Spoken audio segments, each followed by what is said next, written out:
enjoy the silence.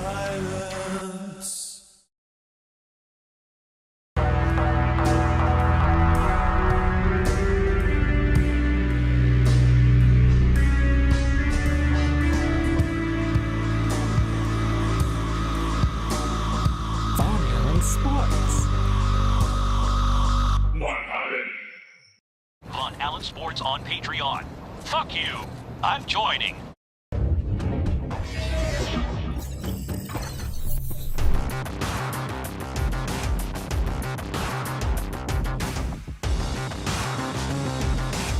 Von Allen Sports.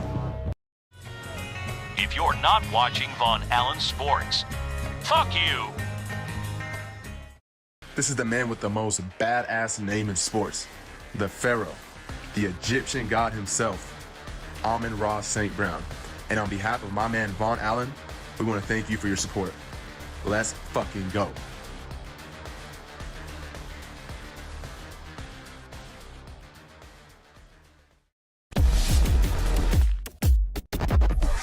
Von Allen Sports.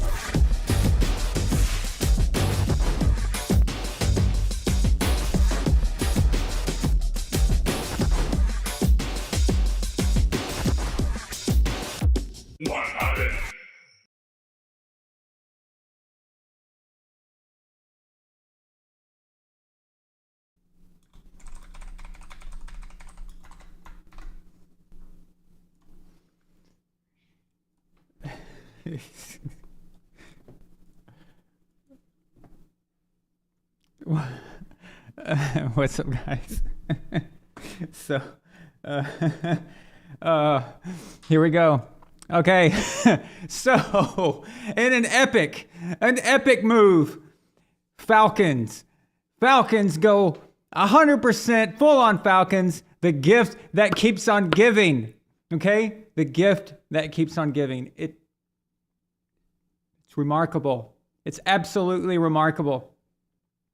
Just like when you have a Super Bowl wrapped up, you're up 28-3. It's almost a fourth quarter. I mean, literally, a fucking blind, retarded squirrel could finish this game and win. But no. And now, for your coaching search, you're interviewing one of the most legendary people in the history of the sport. Okay, maybe you don't have to go with Belichick, but you're interviewing him, so it means you're looking like real high, okay? You're like interviewing him and Harbaugh and, guys like that, and you're like way up here. But what do? Okay, you got this sewn up. You got this locked up, all right? Belichick likes Arthur Blank. Arthur Blank wants to have babies with Bill Belichick. It's all good. It's all there. It's all perfect. But no, in fucking full-on Falcons way, you go with Raheem motherfucking Morris. Raheem Morris! You couldn't have fallen farther from here to here. You couldn't, okay? There was nothing worse than this. Like, this is like the full-on complete, collapse. So they can't do anything right. I hope them nothing but pain and suffering. Falcons, you suck. You don't deserve anything. And again, this is not about they had to get Belichick, okay? Because Belichick had, there are some things that, he's got to be right for your program. But don't tell me that you're interviewing Jim Harbaugh and Bill Belichick, and in a time where even Mike Vrabel is available, and you go with Raheem fucking Morris? How? Why? I mean, if you wanted a black guy, there's a fucking Eric Bieniemy in Washington, who was with the Chiefs. At least maybe you can hope that he can maybe bring in some Andy Reid shit. Even that would be better. But Raheem Morris, Milena, Raheem Morris. Can you believe that?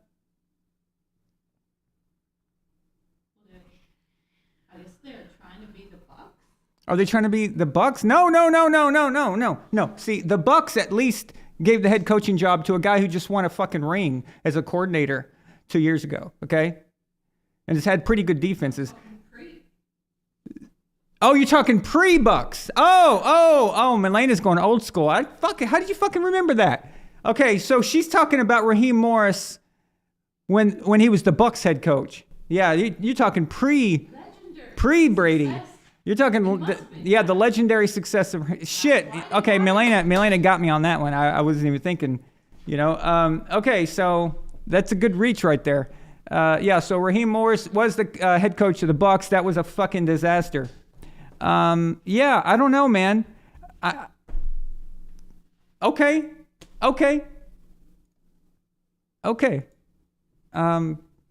Congrats to the Saints. You're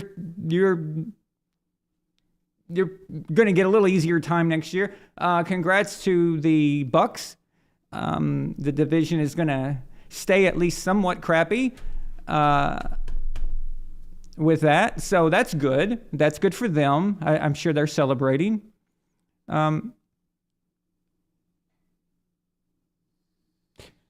Here is what is fascinating about the NFL. So these guys are copycats, but they're copycats in the way that makes no fucking sense. Now, before I go on this rant, I want to let you guys know that I am prioritizing now comments in the chat on the Rumble stream, okay? Now, if you want to link to the Rumble stream, it's at the top in the YouTube chat. It's at the very top. Doesn't mean you don't have to super chat. I mean, that'd be great if you do, but we need to slowly start getting used to using Rumble. YouTube is going to shut me down. I'm getting more and more brazen. I'm getting more and more just talking and saying what I want to say, and I'm not really holding back like I used to. I used to kind of watch what I say and word things a certain way, but I really don't give a shit anymore. So they're eventually going to shut it down. They're going to get more and more communist, especially the closer to election day it's going to get here. So they're really going to start fucking with people. So it's only a matter of time. They already demonetized me. That demonetization is actually a way for them to kind of make you lose hope and stop wanting to create stuff. That's one way that they get you. And they don't really shut your channel down, so they don't get like lawsuits and shit and people coming at them. But really, they just demonetize you. And that really is what they're hoping is going to get you. But that's the first step. That's the first step before getting rid of your channel is the demonetization. And it's only a matter of time. So, and plus, you know what? Fuck, Rumble doesn't take 35% of my shit either. So that's good. What difference does it make if you're watching me on YouTube or Rumble? It's the same stream. It's the same. Nothing's different. It's exactly the same. Except you're giving viewership and eyeballs to a platform that cares about letting people talk and say what they want, instead of being, treated like this is a fucking Chinese Communist Party. Okay, and that's what YouTube is.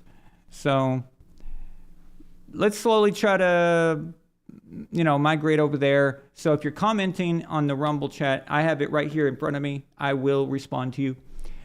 Israel comments on the Rumble. He says, speaking of bad coaching decisions, although super chats will still be posted on the screen, and everyone can see what you posted, then it becomes part of history. It becomes a part of the channel's history when I do retrospectives and things, and people look up old clips. But I will read your stuff from Rumble. Izzy says, speaking of bad coaching decisions, Todd Bowles is an absolute idiot and should have been fired immediately after the last game. He's all about the loser mentality and is mentally deficient. Poor Tom. Yes, well, this guy has the pleasure of getting to say that he gave Tom Brady his only losing season. And it's historic. So... But yeah, I guess so. But there's with Todd Bowles, there's at least a reason. Like, you understand why, okay? You understand why, and he has something there that he's accomplished.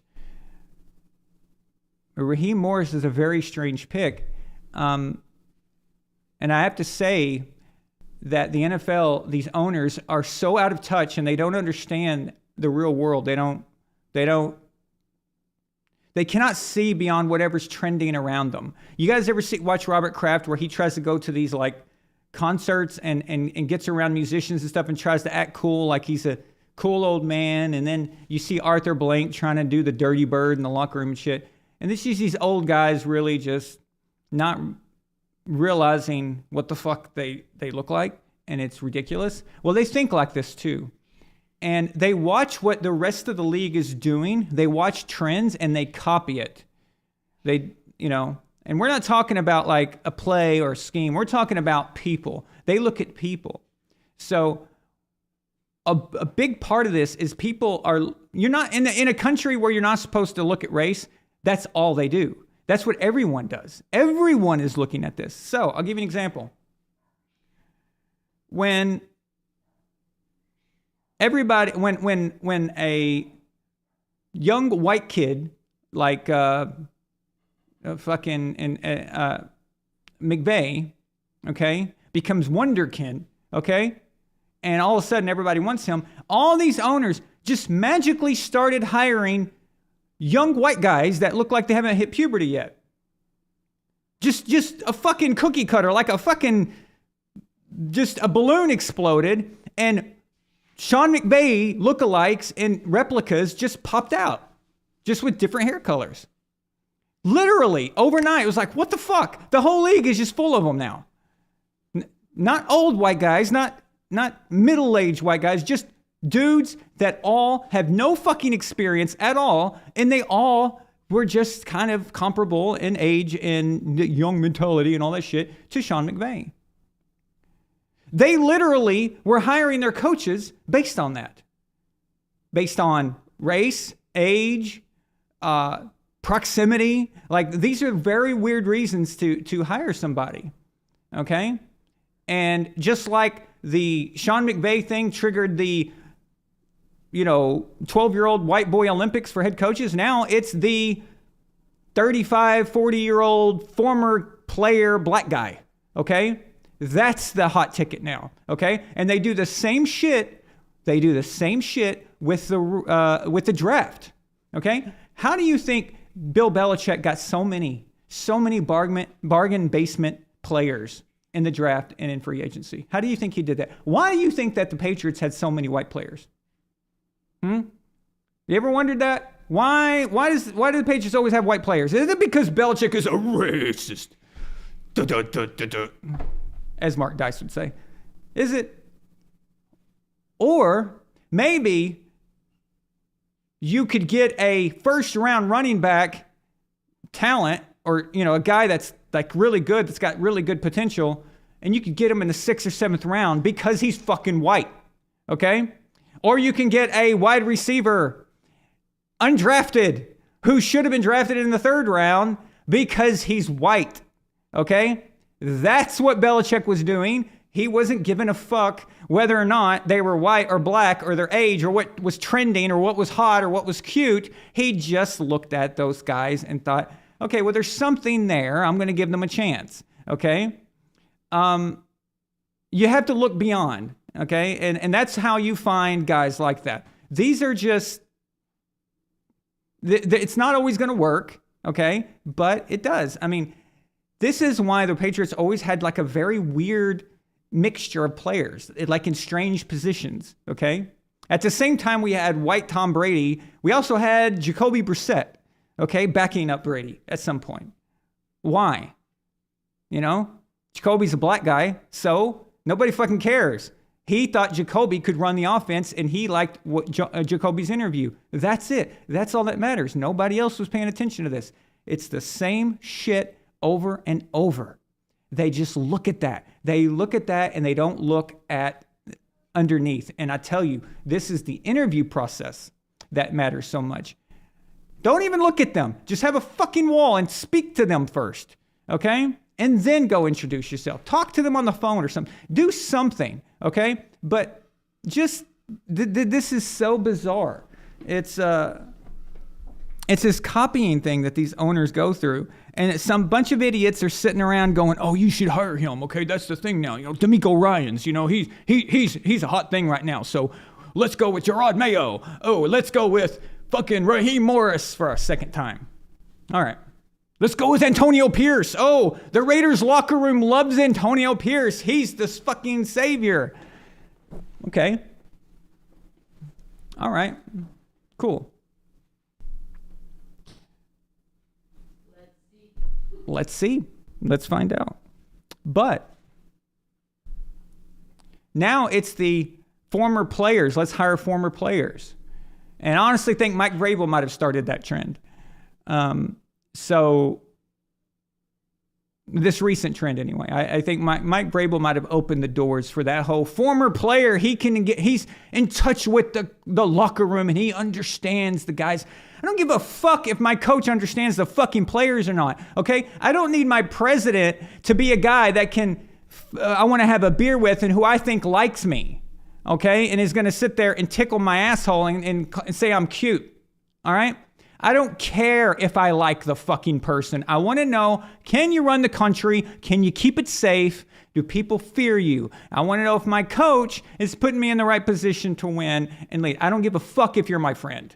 I don't need you to be my friend. I've got friends, okay? I don't know about you guys, but as a player, I wouldn't be looking to fucking chum it up with a fucking 60-year-old man, all right? I want to know if he can coach the fucking team. I don't need a guy that you get that's my age that's like, oh, we can elbow, and we can hang out, and we can have fun, and we can run around. Oh, Sean McVay, he's a young guy, he's cool, he's hip and all that. All right, cool. Well, and this is not a rant against being a former player and then a coach. That's not what my point is. My point is they're letting superficial things that are recent, okay, recency bias, things that have been going around, they're using that as the reason they hire a coach. They use these superficial reasons, ex-players, whether it's race, it could be age, it could be trends, whatever it is. But they're not actually just hiring for the right reasons. And these teams want to know why they suck year in and year out. And the Falcons are going to be asking the same question in 2 years. In 2 years, they're going to be firing their fucking coach, just like the Patriots, and they're going to be doing this all over again. Okay? It's going to be the same shit.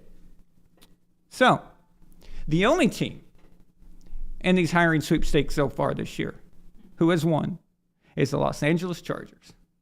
So, we're right here in town. Get ready, because Jim motherfucking Harbaugh is now coaching the Los Angeles Chargers. So that is the best coaching candidate I thought that was available.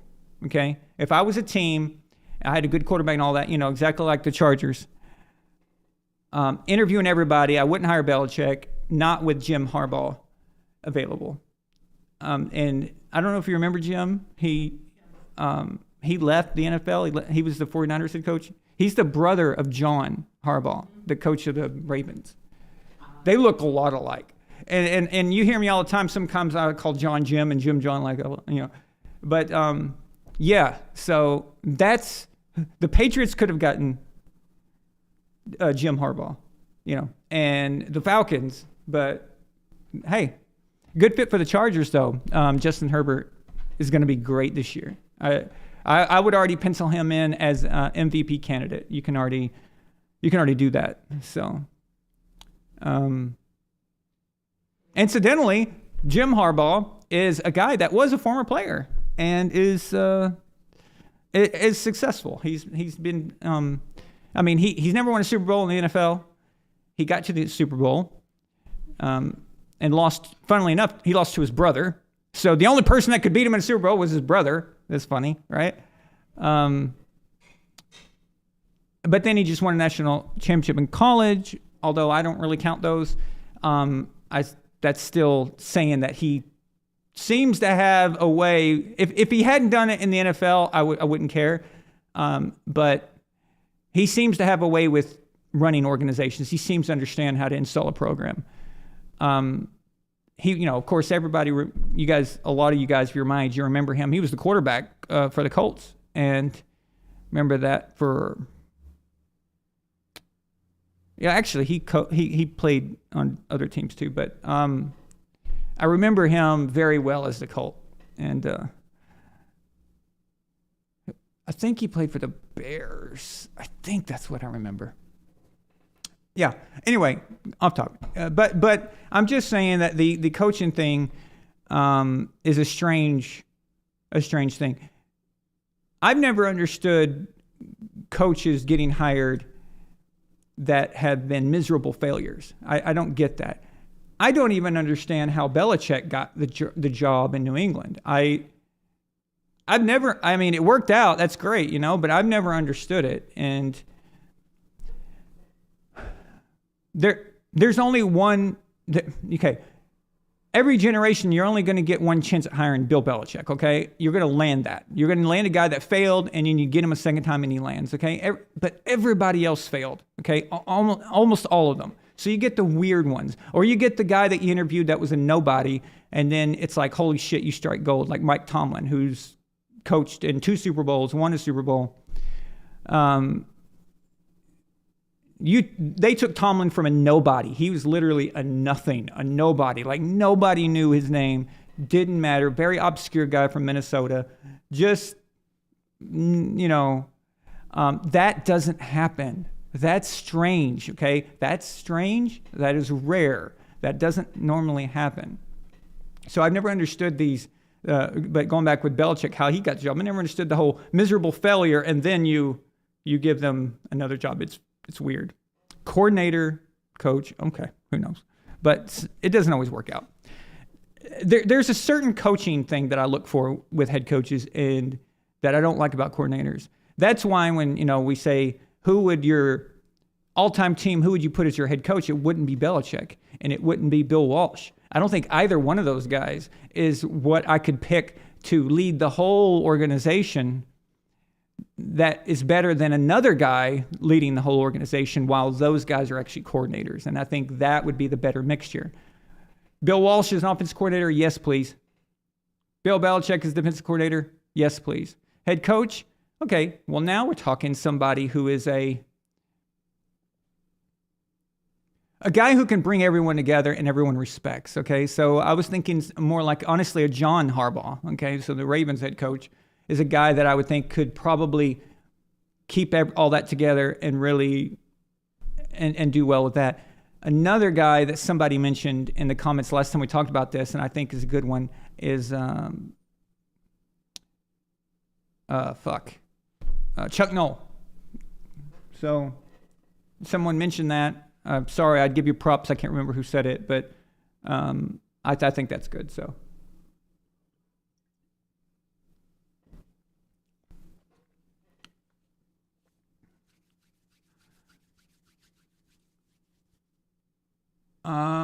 Okay, so we got some more comments on Rumble. Thank you guys, for those of you guys who moved over to Rumble. Jalen says, Chargers and Falcons passed on Bill. Yep. Well, dude, it's unbelievable, right? It's like, even with the terrible, finish in New England, and with the, everybody's seeing that, without Brady, it's kind of difficult to get anything done there. But even with all of that, it's still hard to believe that Bill's phone hasn't been ringing off the hook, So it's strange. It is strange. Like I read that the Falcons front office was having a problem and talked Arthur Blank into not going with Belichick because Belichick wanted some kind of ultimate control. And again, you can't give Belichick absolute power. You can't. You just saw what happened with absolute power when he had it without Tom Brady. And the Falcons don't have Tom Brady. They don't have that guy that can do that and put up with terrible drafting on offense and not terrible drafting. When I make fun of Belichick's offense, I don't mean everybody, okay? I mean, there have always been great role players that are really good and a good value. I'm talking about missing on elite players, players that were obvious, that was like, dude, fucking, what are you doing? Why didn't you take that guy? That kind of thing is what I'm referring to. Obviously, the James Whites and guys like that, Shane Vereen's and Wes Welker and Julian Edelman, all those guys are great players, and they were the right people for the right team at the right time, and that is commendable. But boy, he missed in the first round, and I think that's really what the criticism is. But the Falcons don't have anything like that. They don't have a quarterback that can go without, a lot of first round talent, in the wide receiver and positions and stuff like that. So, no. My trolling of the Falcons is that you had these guys in your room, you had these great coaches in your room, and you went with the fucking probably the worst coach that was hired this year. The worst coach. I mean, worst. He is the worst coach that you could have hired, as far as just everything, like history, what he's about. Like, it's just, he is terrible. I don't get it. So that's really where the troll is. I don't mean you have to go with Bill, but there were a lot of options. So.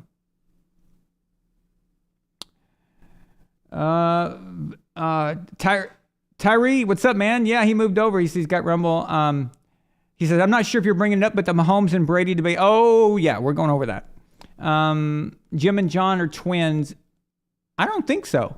I don't think so. They look just alike, though. It's weird. Yeah, but I think John is older. Elf of Courage says, would love to hear you and Tree say thank you, Spanos, if Jim gets Chargers to Super Bowl. That would change it, wouldn't it? That whole legacy of failure, is that what he calls it? Yeah, that would. I think this is a great hire. I think the Chargers, I think they did good. I think they did good for their team. Now, I was predicting that Bill would go to the Chargers. I was thinking that the Chargers would want to make a big statement, because they are like this little stepbrother that people don't even care about here in Los Angeles. People barely care about the Rams. The Chargers, people don't even know exist. So I thought they would try to go with something big, like to get some attention. But this was before Jim Harbaugh was actually even declared that he was going to. You remember, there was like we didn't even know for sure if he was going to come over to the NFL. So I picked them, and I thought Belichick would want to play here in LA just for a weather change. Usually these guys, when they get old like that, they want to go to a vacation city. Bill Parcells decided to be like the, head of operations guy or some shit like that, some kind of title down in Miami. Jimmy Johnson went to Miami. So a lot of these guys like to go down to, tropical environments and stuff and kind of play out their last years until they don't want to play anymore or don't want to coach anymore. So I thought Bill would do that. I thought the Chargers might be a natural fit there for him. The only thing I was worried about was he might ruin Justin Herbert. We don't know if Justin Herbert has the Tom Brady mentality to put up with that stuff. And you remember Justin Herbert, to play for Belichick, you've got to be a guy that wants it more than anybody else. You've got to be a guy that's not been pampered your whole life and told how great you are and having people clap for you ever since you were 5. Justin Herbert is one of those guys that has always had his ass kissed, his whole life, just like all the other first round picks. And that's pretty much their life, So I was always wondering, so it actually wasn't what I wanted the Chargers to do. It's what I thought was going to happen. Very happy with this pick, though.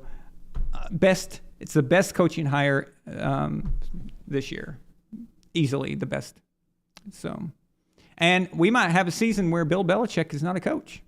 That would be interesting. We'll see what happens with that. His ego's not going to let him be a D coordinator somewhere. Although that would be fun, just to watch him get back to his roots and see him call defenses. I think that would be phenomenal.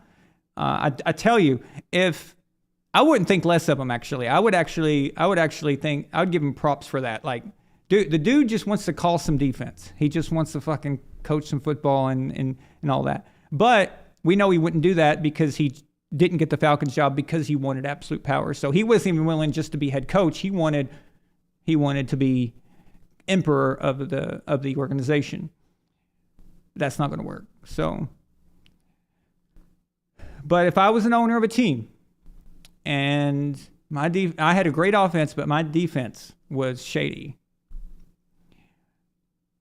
Most of them are billionaires, okay? Most of them are filthy rich. Not all of them. Some of them inherited their teams, and they're not really worth as much as you think they are. I mean, they got money, but they're not crazy rich like Mark Davis, who owns the Raiders. He is not rich like Stan Kroenke is rich, or like Robert Kraft is rich. There's different levels to this.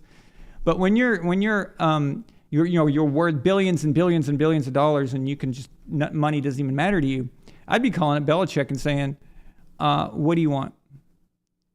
Just send him a fucking check that says to Bill Belichick and leave the fucking number box unmarked. Okay? You want a Super Bowl that bad? Okay, there you go. There you go. Do it. Just close your eyes and do it. Some guys are just great coordinators, man. We saw what Wade Phillips could do as a coordinator. Shitty head coach, but a great coordinator. And Belichick's better than that. So think about it. That would be just insane. It would be phenomenal. Israel says Jim Harbaugh is going to be very successful in LA. There is not a single place in his life where he's coached and hasn't been a winner. He even made Alex Smith and Kaepernick look great. So he was the coach of Stanford, correct? He produced Andrew Luck, or whatever you want to call it. Like he was Andrew Luck's coach. So he's got that. Then he went to San Francisco. Alex Smith was a bust. It was over for him. He was being written off. Nobody gave a shit. And then he brought Alex's career kind of into, brought it kind of into focus a bit. I mean, nowhere near as the expectations that come with being first overall, but it salvaged it. Kaepernick had a great run with him. And then, like you said, and then he went to Michigan, and now they're champions. So there's something there. There's something there. And again, if that was only college, then I wouldn't give a shit. If his resume was college, I don't care. I don't care. How many times have we seen national champion coaches come to the NFL and just completely shit themselves? The greatest college football coach of all time couldn't last in the NFL longer than a fucking year. Okay? So... And then that's getting to be a coach in Miami. I mean, how bad of a job can that be? I don't care if they're shit. I just stay there just for the weather and the money they're giving them. Okay? So, yeah, national champion doesn't mean anything. It does if you've proven it in the NFL. So, it's like Pete Carroll. I give Pete Carroll his props because he does have national championships, but he did it in the NFL. He won a Super Bowl in the NFL, coached it in 2. So he's done it. He proved it. He's proven that he is a factor. He is the reason, one of the reasons. I mean, so that's where I would throw college in there. But if that's your only resume is college, and that's the only success you've had in college, I don't give a shit. You got to do something. You got to do something in the NFL before I'm like, okay, that's a great hire. Did you see that? He's won 2 national championships, man. He's going to turn this team around. Yawn. Anyway, that's official. I've lost every last subscriber I have who loves college football. I'm completely just pissed on it. Listen, to me, okay, I'm an NFL guy, all right? To me, college football is... Okay, I think of college football like high school football. To me, it's just kids. It's kids, and you're trying to see who the talented kids are. That's really all it is. Like winning or who wins the championship is irrelevant. There's so many factors with the college, and most of it's always going to be programs that have all the money. It doesn't really matter. Okay, it doesn't matter. It doesn't really show us much of anything. Okay, how many Nick Saban quarterbacks have been complete, utter failures in the league, even though they were champions or part of championship teams, and it just doesn't tell us everything we need to know. And so I really don't care about the hype that they come with. And also, I think that makes me better at judging them when they come in from the draft. I don't have a preconceived notion of these guys. I don't know where they played at high school. I don't know what state they were from. I don't give a shit. I don't care. It doesn't matter to me. I look at them after they've declared for the draft. I don't care what they've done. So it makes it a little easier and you don't have that bias. So.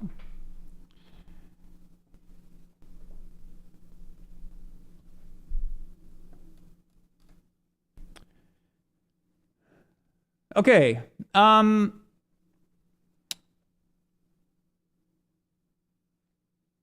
Yeah, so it's possible. Yeah. Bill, okay, so you think Bill wants to go to the Giants? All right. Yeah. Well. Blind Assassin says, I guess Nefertiti must be home. He's ranting again.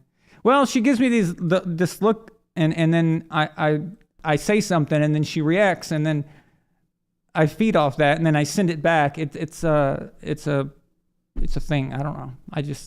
Listen. This is why I need a guest. This is why I need like a guest host. This is why Milena used to be on the show. Honestly, it was the feedback. I need the feedback instead of just talking to a screen. So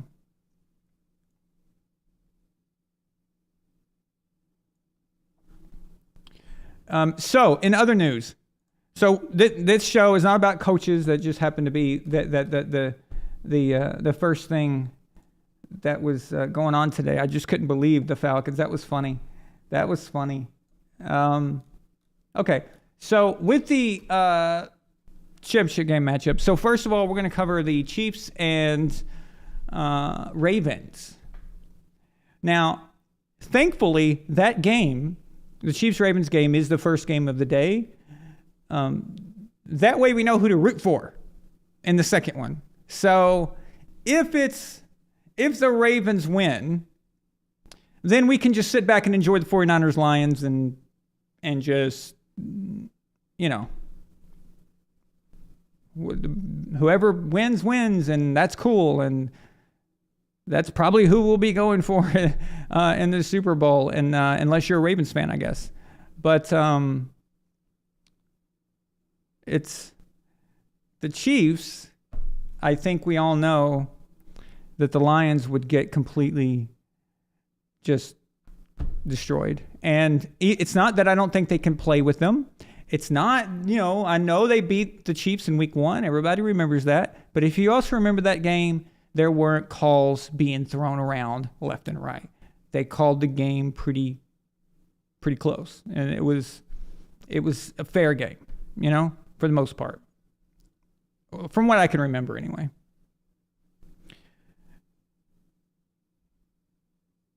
But the Super Bowl, Lions and Chiefs, when that's already going to be, it's going to be in the Chiefs' favor. And that the Lions head coach is due for some fucking moronic, idiotic decision. Okay? You can tell he's an ex-player because he thinks like a player. And players always want to go for it on fourth down, no matter what. Players always think they can get the fourth down. Players always hate kicking it. Players always want to go for the 2-point conversion because they think they can get it. And that's fine. You're a player. You're supposed to believe that in yourself. The coach is the parent that comes in and says, no, you can't jump off the roof, you fucking idiot. Okay? The coach is supposed to say, yeah, I know you can get the 2-point conversion. I believe you, buddy. I know you can. I know you can make that 70-yard kick. I know you can pick up that 4th and 8 on our own 20-yard line. I believe you. I think you're wonderful. But we're not fucking doing that. Okay? We're not fucking doing that. All right? As a parent, you don't spend the rent money to buy your kid an Xbox, right? Okay. Although I just spent my rent money to buy Justin Chetlet an Xbox. But that doesn't count. It doesn't matter when it's me doing it. Okay. So, anyway. Yeah. Although Justin practically has already paid for that Xbox himself anyway. So, coaches like that are bound to do something stupid. And he's a former player, and he has done a great job with the Lions, and it's been awesome, okay? But in a Super Bowl situation against the Chiefs and the Taylor Swift regime, you really think that the Lions could handle that? It's fuck no. It's not going to happen. So that's the deal. So that's great. One of the Chiefs Ravens is first. That'll be fine. I actually always liked it that way when the Patriots were in championship games. I hated when our game was second. I hated it because if you can win and get that out of the way, then the second game you can sit back and enjoy. And you can just enjoy it as a fan of watching it instead of being very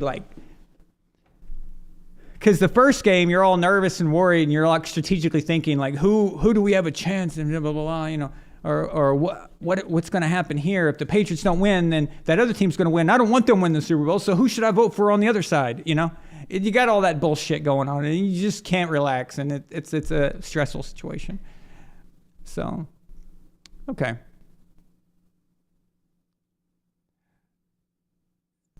There's a problem, though. So I posted this. Don't know if you guys saw it or not.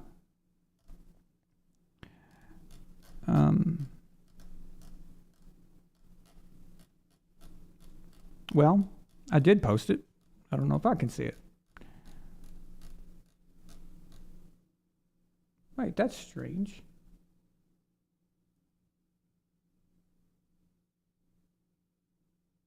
The ref guy. Yeah.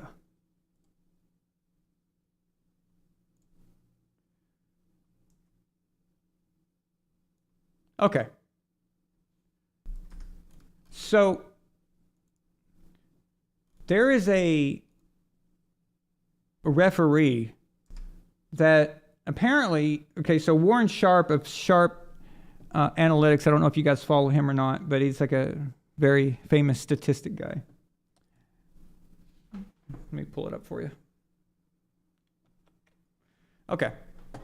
So he says the NFL has pushed the panic button. And the reason I'm introducing him like that is because this guy's not or not supposed to be like a conspiracy guy or anything like that. I mean, he's just a statistic guy. So here's a statistic for you. He says the NFL pushed the panic button. They have a ref in their rotation who is a massive edge to road teams. Road teams win at the number one highest rate with him. He penalizes home teams in ways no other ref does, and he's calling the Chiefs' road game. We all know this guy. His name is Sean Smith. You probably recognize him. Most people don't know his name, but you know this guy, and he is a fucking terrible referee. And this is their guy. That statistic doesn't happen if you're calling a fair game. It's impossible. And let me tell you why. Because when a team is on the road, the crowd is massively loud. Okay, they even pump extra fucking sound into it. All right, and all stadiums do that now. Back then they weren't supposed to do that, but now they do it. But it's always going to be more difficult for the visiting team. So you end up getting false starts and stuff. So the math works out that the edge would always go to the home team for those type of procedural penalties like that, right? Where you can't hear delay of games and stuff like that, right? So this guy has the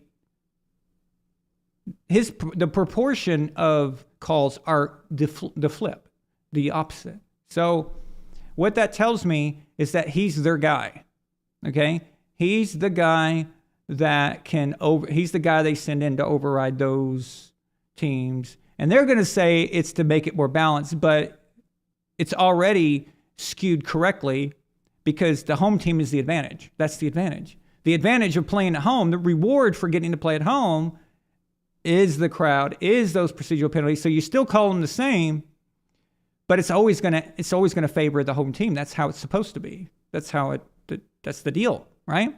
But when you come in there and try to artificially mess with that, you are rigging the game, essentially. That's what you're doing. It's not rigging in the fact that it's scripted and everybody knows who's there. But you're tampering with the game because you're not doing it honestly. You're not judging it based off of what you really believe is happening. You are purposely doing this. You're purposely giving an edge to the visiting team. You are essentially rigging it. And they know this about the guy, and still they sent him in. Who'd they send him in for? They sent him in for the Chiefs. They didn't send him in for the Lions, to help the Lions. So the Chiefs are going to need everything to win this game. If the NFL is rooting for the Chiefs to be in the Super Bowl, because we all know it's the Taylor Swift thing, we all get that, okay?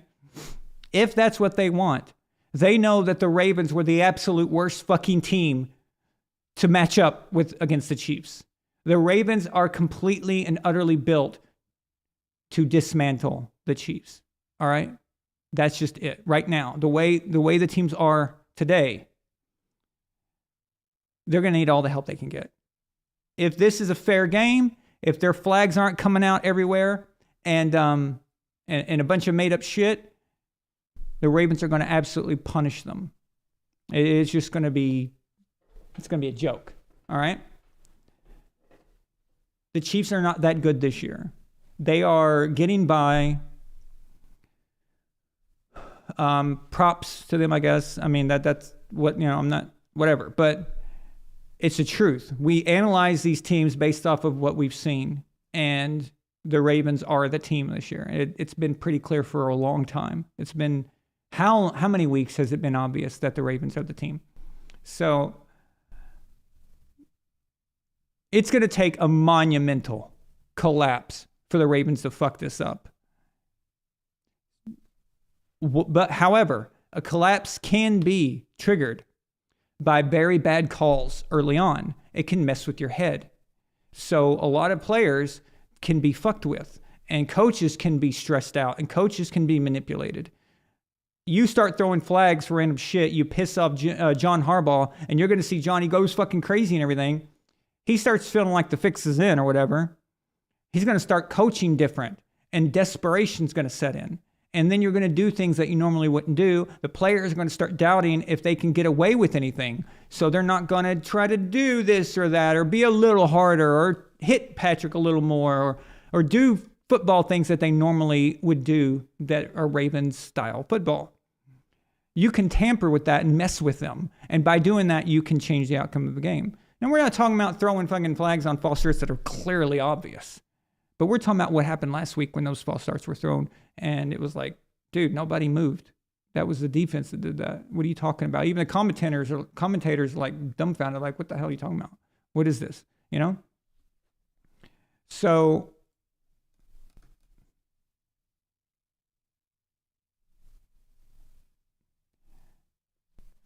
yeah. That's if it's a fair game, this game's over.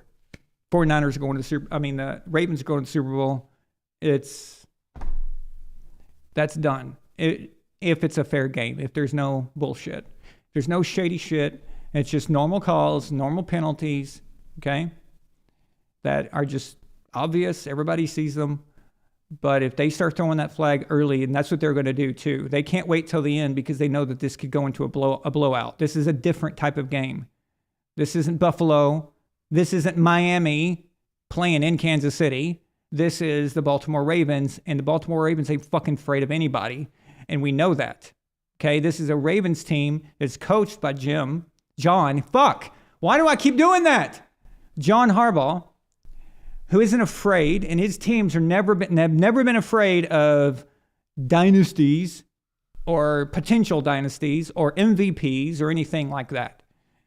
And the only kind of thing that people are looking at is that Lamar doesn't show up when it matters. I don't think that's going to be a problem right now. I don't think that's the deal this year. Lamar is not having to do the everything this time. This Ravens team is clicking in every area. They are just a well-rounded team, and they're certainly not afraid to play the Chiefs. And it's in Baltimore, okay? You might even be more worried about the Chiefs if Baltimore had to go to Kansas City. We saw what the Ravens did to us. They came into Lambeau Field.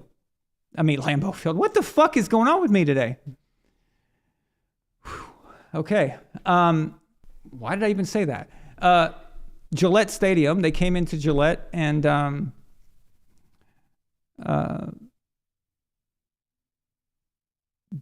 embarrassed us in 2009. Then they did it, beat us and just knocked the shit out of us in 2012. You saw what they did against Denver Broncos and Peyton in Denver. They can do that shit, man. You saw what they almost did to us in 2014. That run was almost ended by the Ravens, and they probably go on to the Super Bowl. Okay? They probably do. So if the Ravens win that game, if they close that game out when they had two touchdown leads, okay? They even took the lead in the fourth quarter. After it was 28-28. If they had hung on to that and continued that, they go on, they beat the Colts, and they're back in the Super Bowl. This Ravens team isn't afraid of anybody, and they just never have been. And the dynasty thing and the whole MVP talk and all that shit doesn't bother them. So the only thing stopping them is if they feel like the system is against them, if they feel like something's wrong, something's not quite right here, and that could affect them. So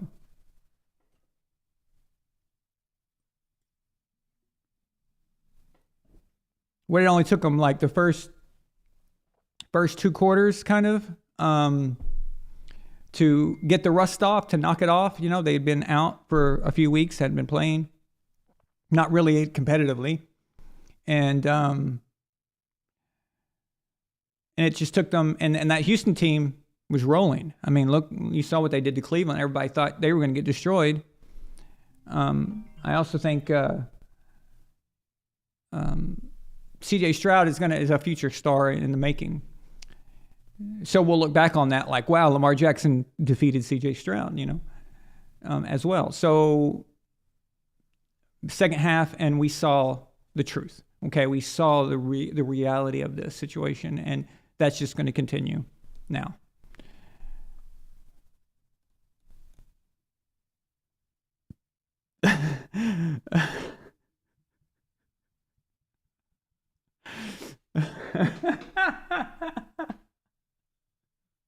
Chiefs versus Ravens at Lambeau Field. They moved the game, guys. They moved the game. I got cat hair on my face. They moved the game to Lambeau. Ryan Dyer, I'm here for it. Of course, the Packers fans like, woo, let's go.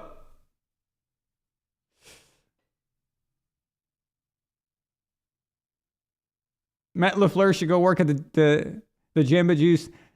That's why I said Lambeau Field. Okay, I glanced at a comment and somebody mentioned Matt LaFleur. That's weird, right? Like that's shit. That's how that works. So see, I had just quickly, while I'm talking, I'm also just like, I glanced even for a half a second at the chat. I saw the word Matt LaFleur, and boom, all of a sudden I say Lambeau Field. That is weird. Like that's strange how that works, right? Yeah, I was a bit. Yeah. And guys, please comment on Rumble. I want to see you guys comment on Rumble. I'm reading all your comments. So, Izzy on Rumble says, I trust John Harbaugh to win. I think he's got this team coached through the stratosphere this time, and they won't choke like they did in 2019. Yeah. The 2019 team, the Ravens, that was Lamar. He was on his quest to like prove everybody wrong, and he was MVP. But he was the team that year. Like everything was on Lamar's shoulders. It's not right now. I'm not saying he's not the best. He's the best player on their team. Obviously, that's not what I mean. That's not. So Ravens fans, don't come at me saying that or whatever. I'm just saying that Lamar finally everybody's pulling their weight, really. And then that's what equals a scary team, okay? And the scariest teams in history were teams where everybody was doing their job. Everybody was pulling their own weight, and that's this. That's what this is.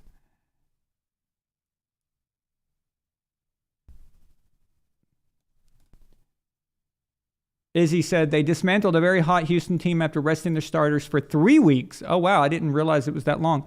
And Lamar is so much better than he used to be. Yes, Lamar is a better player than he was then. I agree. Like I'm saying, every single thing tells you that the Ravens are, if the Chiefs were looking in good form like they used to, like we'd seen before, then I would be like, wow, this is a toss-up, 50-50. I'd say don't put your money on the money line if you want to buy prop bets or whatever. Yeah, like, I don't know, man. I don't know.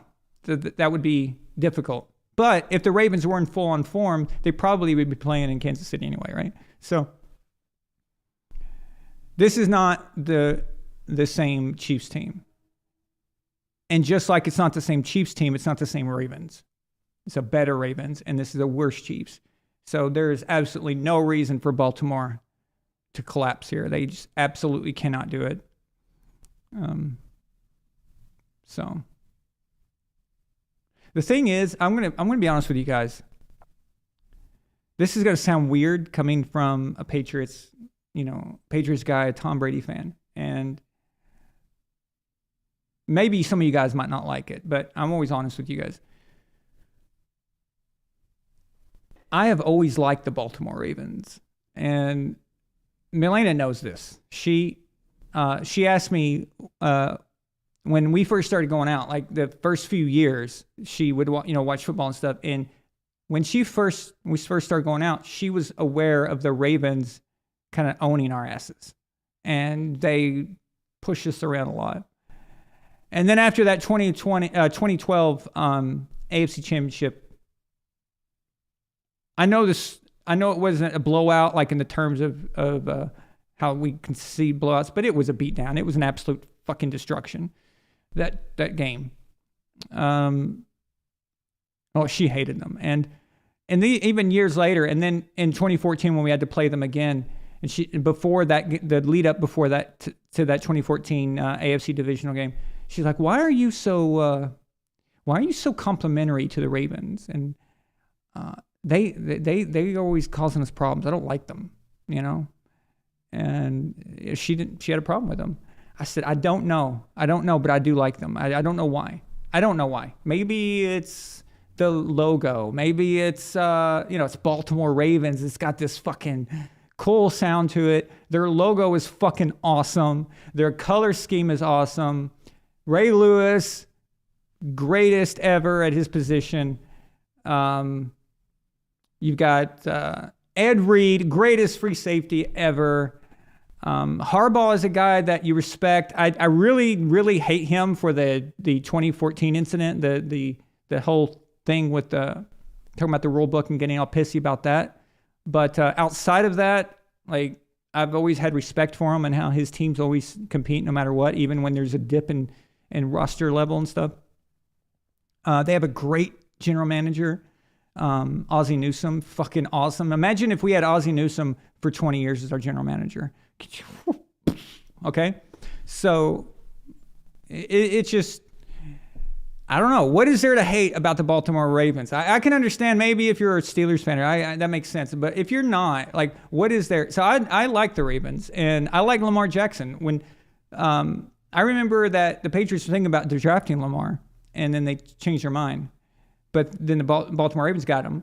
And I remember everybody was saying that he was a running quarterback and he couldn't throw, blah, blah, blah, calling him a running back and all that shit. He gets on fucking TV over the summer, says, well, yeah, you know what? I'm working on that, and I'm going to make everybody look stupid, basically. He said it a lot more diplomatically, of course. But he came back and then he won MVP. And I was like, whoa. Okay, what the fuck just happened here? All right, that's some Tom Brady shit right there. And what I mean is the mentality. I see you, I hear you, I know what you're doing, I get it. Okay. Well, guess what?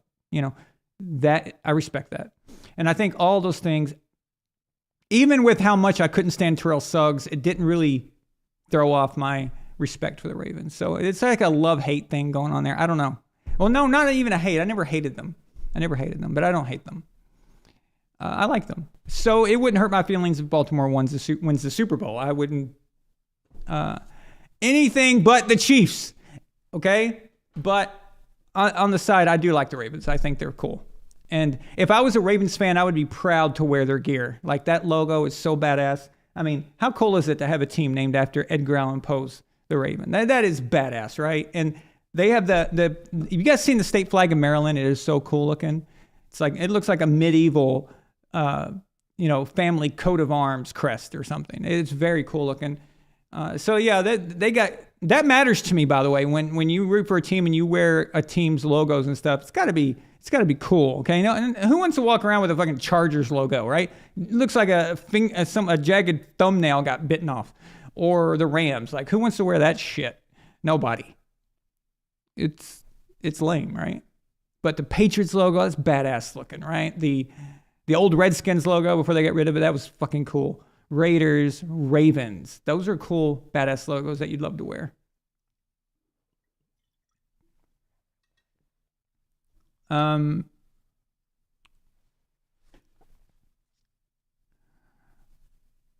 this season put OBJ in Hall of Fame territory if he has a big game in the AFC Championship and Super Bowl?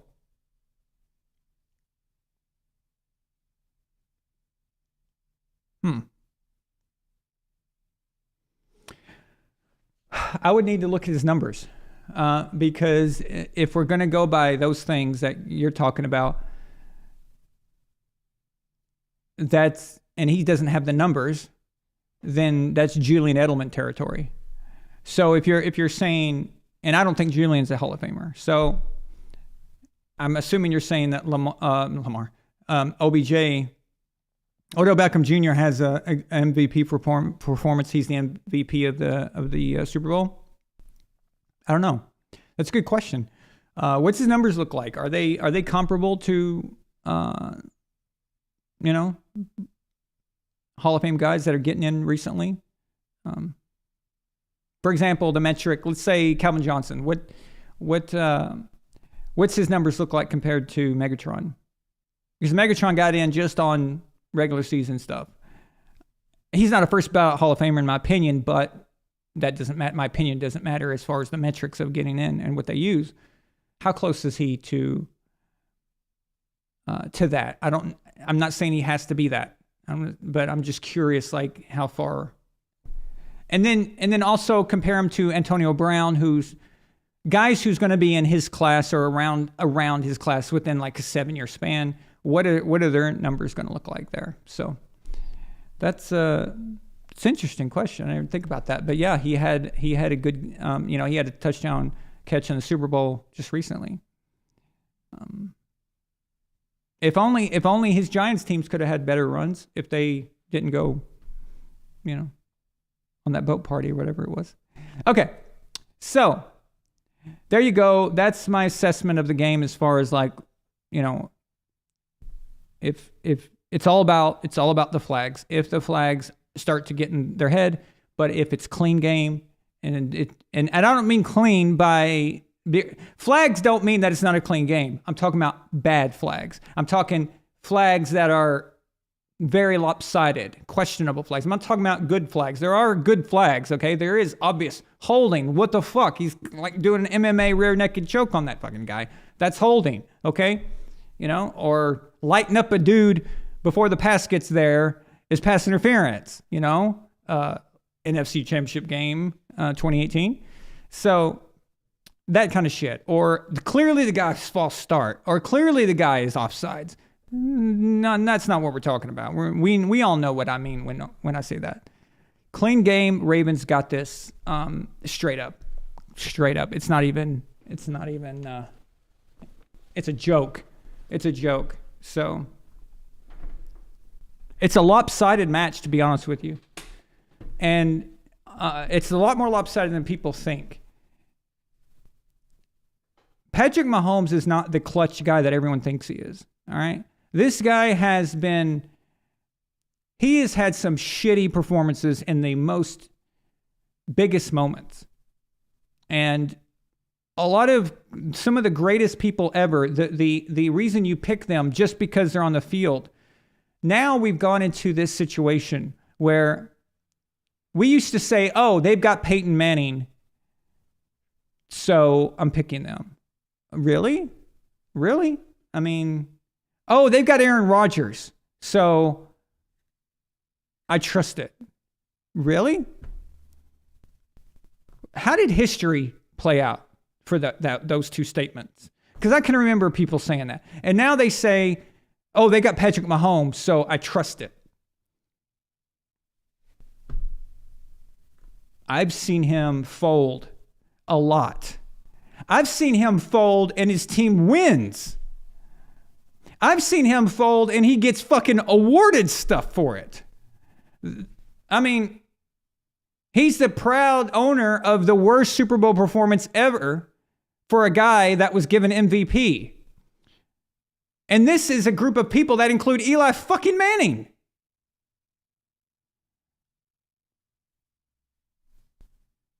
If it's 1988 or 1987 and you say, oh, we got Montana. Okay, I get it. Makes sense. But if you say, oh, we got Marino, everyone's going to look at what the fuck is wrong with you? Okay? I mean, it's what is this? So Lamar Jackson has just as much of a chance to play awesome and will his team to victory as Mahomes does. Mahomes doesn't automatically get that whole fucking thing because I've seen him suck bad. I've seen him absolutely shit himself. And nobody talks about this. Nobody talks about it. It's amazing. It's amazing. And again, I know what y'all thinking, Tom Brady. We're not talking about Tom Brady. Tom Brady is a fucking alien, okay? Tom Brady is supernatural. Tom Brady isn't... I'm talking about regular people. I'm talking about mortals. I'm talking about quarterbacks that just played football in the NFL. I'm not talking about guys who live on Mount Olympus with Zeus and Athena and Hera and Apollo. Okay? I'm not talking about that. So, all right.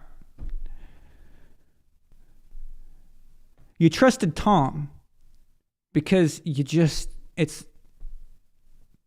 what's funny is that some of Tom's worst moments were usually like stupid games, like wild card or divisional or something where it's like the chips aren't all the way to the center of the table, you know.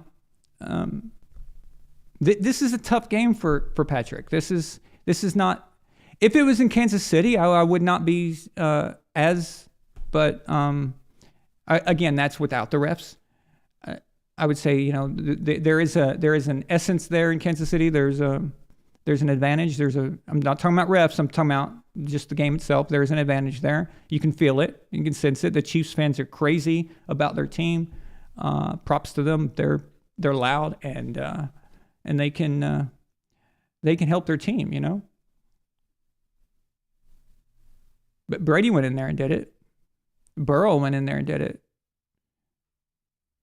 Patrick's performance in Super Bowl 55 is atrocious. It's absolutely ridiculous. It's one of the worst fucking performances I've ever seen. And nobody talks about it. Nobody says anything. You don't think the Ravens can do what the Bucs did on defense? I mean, come on.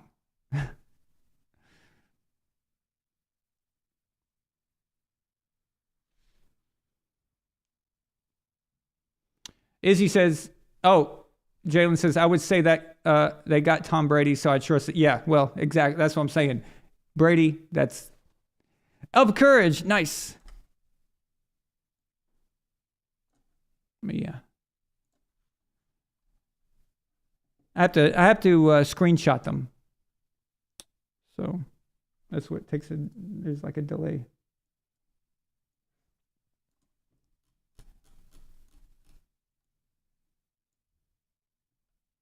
Elva Courage sends a $5 super chat. He says, would be hilarious to hear Tree saying, thank you, Spanos, if Jim gets Chargers to Super Bowl. Didn't we already read this? Oh, you're just sending it as a super chat. Okay. Cool. Thanks, man.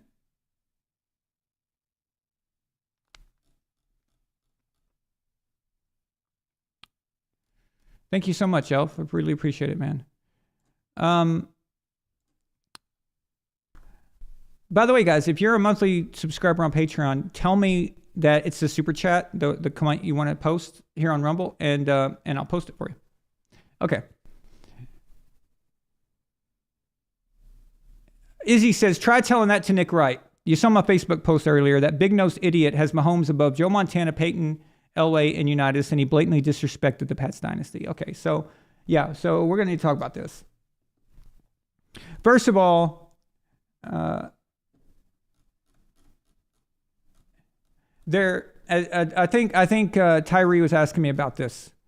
So they're trying to compare the Mahomes Josh Allen thing with Peyton Manning and Brady. Honestly, it's a ridiculous comparison, but it's not even equal. It doesn't make sense. It's actually an insult to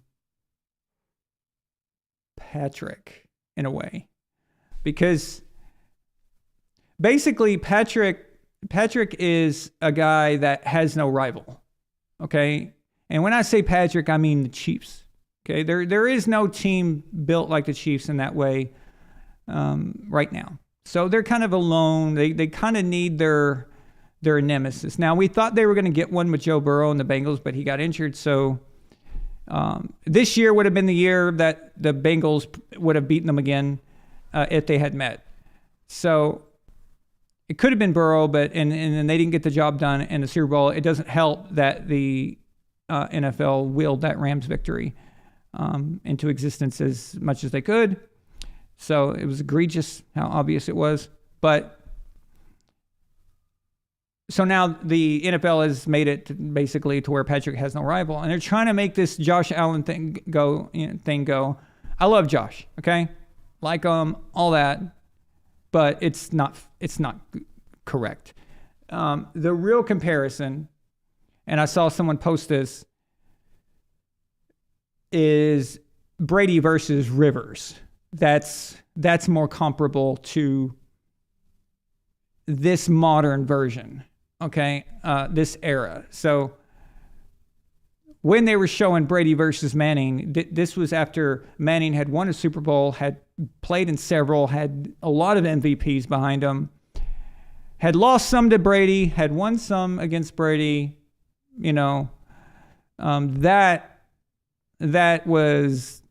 That's different.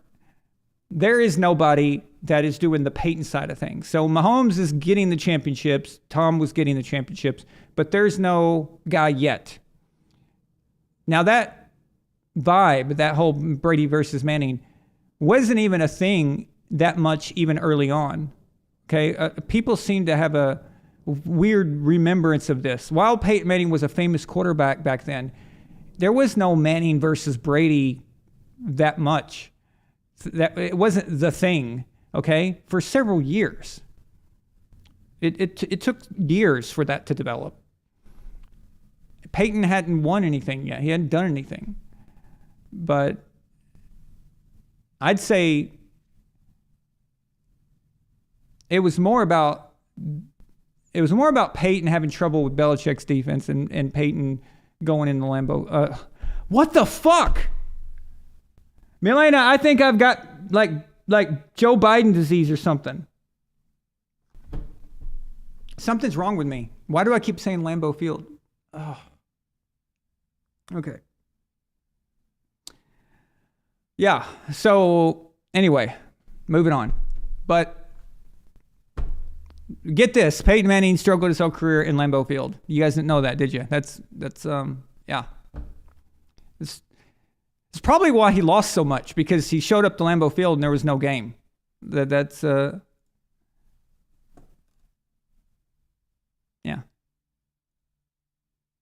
I tell you what, it is a weird thing to broadcast. I'll be honest with you. It's a strange thing just talking to a screen and just thing off the top of your head.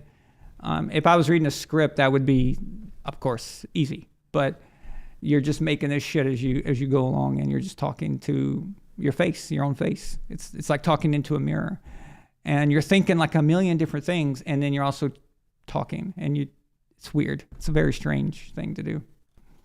So That's why I don't like on those talk shows when people mistake or say something that they didn't mean. I don't really give them shit. I'm not talking about stuff that's like clearly a stupid take. I'm talking about mistakes where they say the wrong name or say the wrong. That shit happens, man, on TV. It does. It's a weird thing.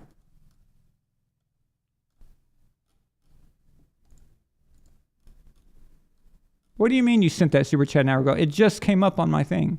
It just popped up just now. As soon as I screenshotted it,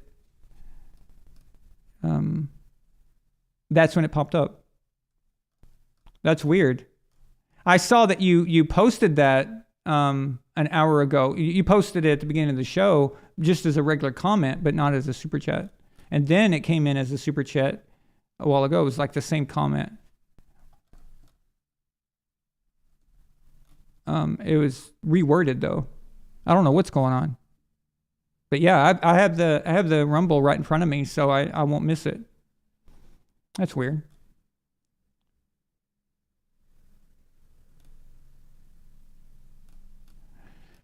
Yeah, so let's take a look at this. Let me find it. This is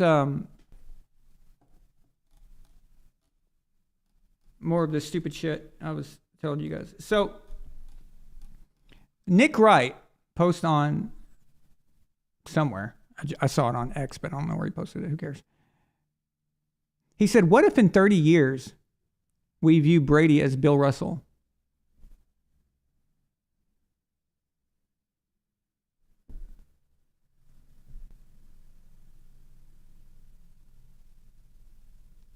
Or maybe it wasn't Nick Wright that said that. Maybe it was Collins. 30 to 40 years when we see the next two that we greatest of all credit. Well, it was one of these fucking morons. But anyway, one of the morons said that asked that question, would we view Bill? That makes no fucking sense at all. If you're going to say that, then that means that, first of all, we view Bill Russell the way we view Bill Russell because it was the infancy of the NBA. So it's the beginnings. The only league of the three American sports, I'm not counting hockey, but that were in full swing and got all of and had a huge pull of athletes, kids growing up wanting to be athletes, they all wanted to be baseball players. Nobody growing up was thinking about basketball unless a very unique, very niche group of people. And football was the same way, honestly, because there was no money in it. Baseball was the thing. Basketball certainly wasn't. And there were like 8, 9, 10 teams, something like that. It was ridiculous. But that was the era. That's how it is. That's a different thing. It was easy to win that many rings. Just like Otto Graham has a lot of championships. He's got 7 total. Some of those were from the AAPC or AA, whatever fuck it was called. Can't remember right now. AAFC, I think it was called. Yeah. So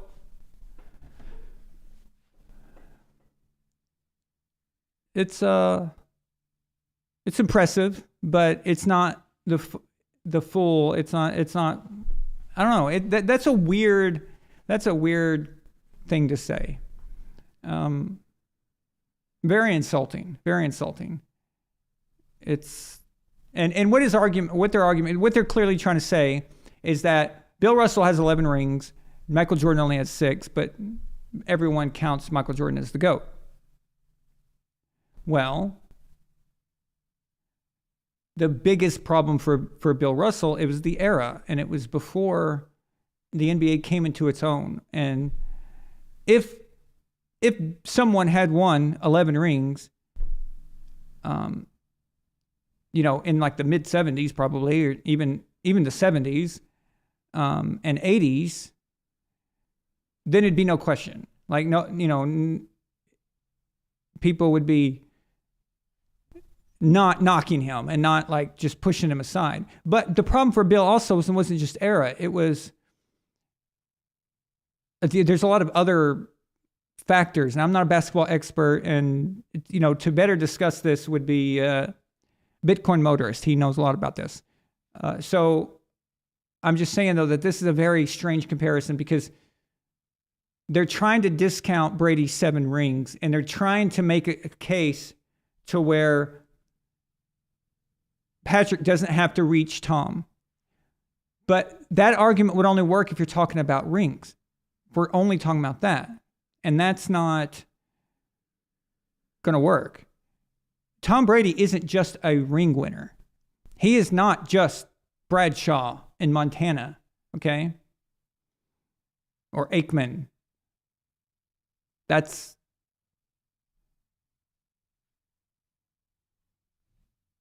Tom is also John Elway and Dan Marino, okay? And Peyton Manning and Aaron Rodgers. Regular season guy, MVP guy. He's also those things. He's all of those things. And you're trying to make it sound like that Patrick Mahomes can just do the regular season stuff, the MVP stuff, the stats and and all that.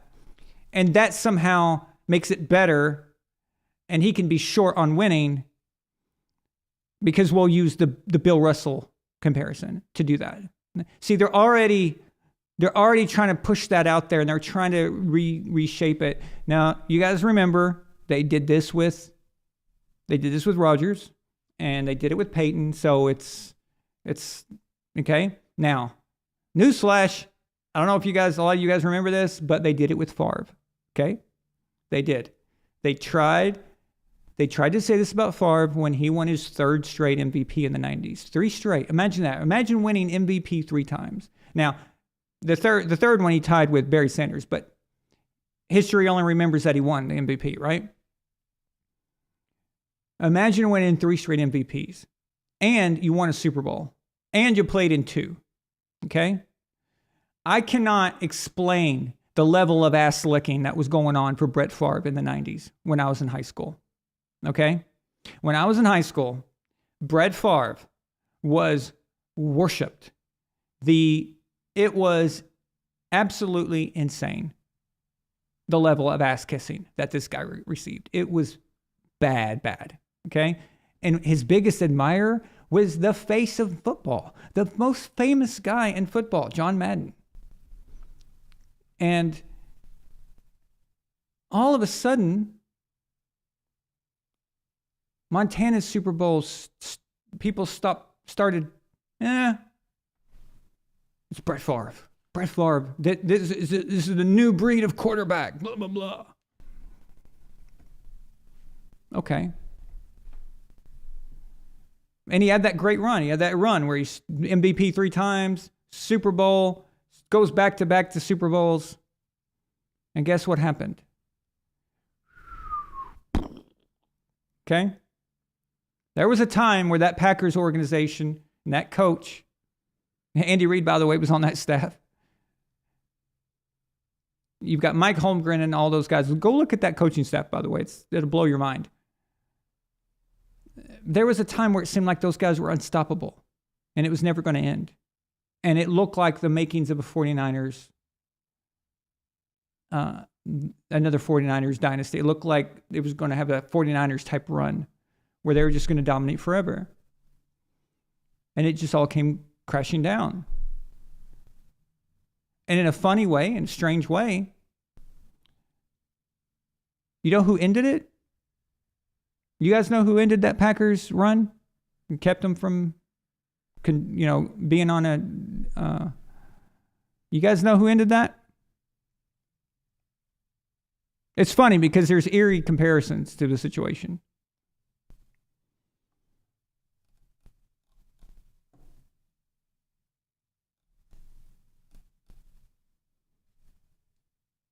The guy who ended that was an old ass geriatric fucking John Elway and the Denver Broncos. That put it away. They never could get back after that.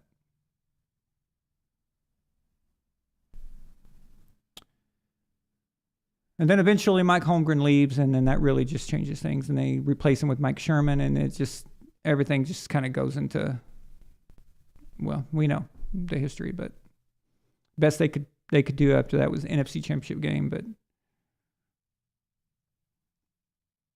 the future is promised to no one.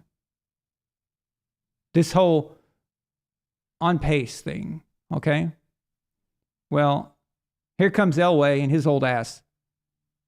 And they go back to back at the expense of the greatest quarterback we've ever seen play football, the most talented quarterback of all time in Brett Favre, the kid who's just a gunslinger, and the kid who's playing backyards football, throwing behind his back, throwing left-handed, all that shit, all right? The gunslinger. Does this sound familiar to you guys? The guy that can throw it 85 yards down the field. Any of this? The guy who can throw the ball out of the stadium. Does this sound familiar at all? He's revolutionized football. Nobody's ever played it at a level like this.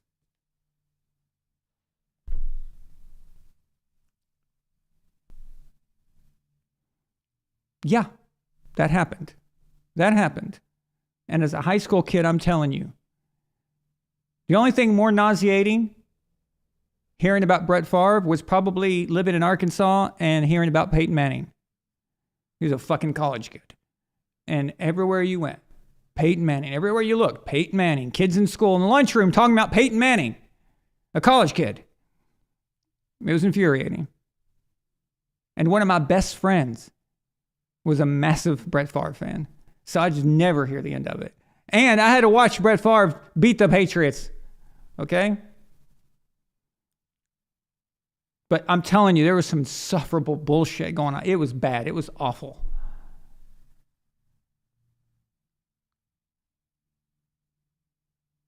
The trajectory.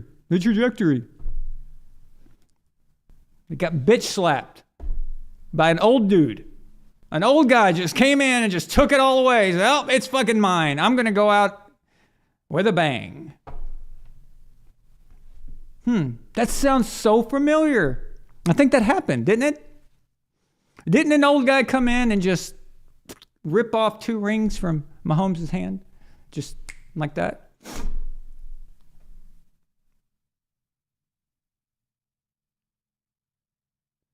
All I'm saying is that the end can come at any moment.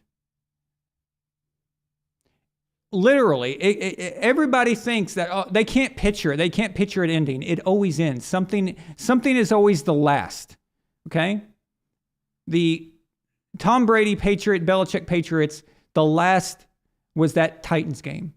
Okay? It's hard to picture. It's hard to picture who's going to stop this. But that was it. That ended it. Everything has an end. It may not be the end for Patrick and the Chiefs. Or it could be. But saying shit like this is just going to make them look like fools. Okay? It's just going to make them look like fools. Nobody is catching Brady ever unless something drastically changes. I've said this over and over again. Something happens in the NFL that skews it to where you can keep super teams together or you can start creating them. That's different. Like what it was before the salary cap. The salary cap has been the great equalizer. As long as those fundamentals stay in place, it's just too hard. The NFL is too competitive. What Tom Brady did shouldn't have happened, okay? It's broken the fucking space-time continuum, all right? It's not supposed to happen. You're not supposed to be able to win 7 Super Bowls. You're not supposed to win 7 Super Bowls in 3 different decades, okay? I had to check my math there. Well, yeah, it depends on how you count 2020. But you get the point, okay? You're not supposed to be able to do that. You're supposed to be able to win. If you're going to be a dynastic team, you can win your Super Bowls all together. And then the end comes, okay? You're not supposed to be able to win your Super Bowls together, go a whole decade later, and then come in and do it again. And then you're not supposed to be able to go to another team and then do that. It doesn't make sense. It just doesn't work. Okay? It's not supposed to happen. This isn't basketball. This isn't the Yankees where you can just stack the team with Derek Jeter and all those fucking guys. Okay? You can just buy yourself a championship. Or at least you can buy your way into the World Series. Give yourself a chance. The NFL doesn't work like that. And like I said, unless there's something going on, unless there's obvious things like the last 2 Super Bowls, what we saw, well, that sure as hell is not good. But theoretically, now I know it doesn't seem like it, theoretically, this could be the last time you ever see Patrick Mahomes in a championship game. We don't know that. The entire NFL history says otherwise, that it's going to happen. It's,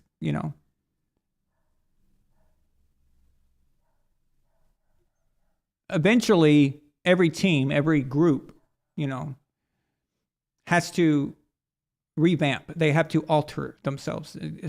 Guys move on. Coaches get plucked. Players get hurt. You get older. You start to lose. All these things take effect. All of them. It's just how it works. And do I think this is the last time we're going to see the Chiefs in the AFC Championship game? Fuck no. I don't think that, but it could be. It could be. And I also told you that after 2011, when Aaron Rodgers won, and 2010 won the Super Bowl, 2011, that season that he came in, if you asked me if Aaron Rodgers would win another Super Bowl, I said, of course he will. If you said he would never even play in another Super Bowl, I'd say you're high. You're crazy. There's no way. There's no way. If you would have told me in 1998 that Brett Favre would never play in another Super Bowl, I would have said, yeah, right. Because it didn't seem likely. It's just like you couldn't fathom it. Before we played the Rams in 2001, I thought we're about to be a footnote in this dynasty's history. I was certain. I was absolutely certain that the Rams were going to continue. I thought they were going to beat us, and then I thought they were going to win again and probably keep winning, and we were going to be a footnote in their little dynastic experience. That's what I thought. Okay? And I'm sorry, but if you're a Patriots fan and you thought that we were going to beat them, I just don't believe you. I don't believe you. I don't think that you were confident that we were going to win that game. That was the weirdest, craziest shit. Hadn't seen anything crazier than that until 28-3, to be honest with you. That just because of the odds. We were 14-point underdogs in a Super Bowl with a nobody quarterback. Like, nobody knew who this guy was. The information that you had to go off of was crazy. The lopsidedness of it. We didn't realize that we were watching the end of the Rams. It was over. We put them to sleep. That ended them. They never recovered from that. The Seahawks. Did you ever think that the Seahawks Legion of Boom would only last 2 years? As good as they were. 2 years. It took, all it was 2 years. And that thing dismantled just like that. So this one is lasting, this Chiefs thing is lasting a little longer than normal. Could be the end. Could be. And what's the point of all this? The point is that these stupid fuckers are not enjoying it for what it is. They're not. And I'm just thankful that we enjoyed the ride because we didn't know better. Okay? We watched the 2001, 03, 04. We watched that and realized this is it. We climbed the mountaintop.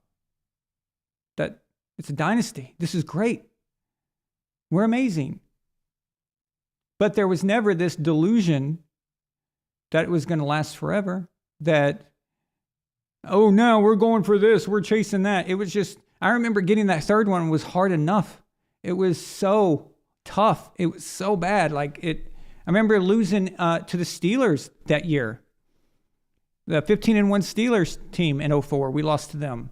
That was rough. I was fucking pissed. Man, that ruined our run that we had going back to the year before. I didn't know we wouldn't win a Super Bowl for 10 years after that. But I wasn't thinking about it either.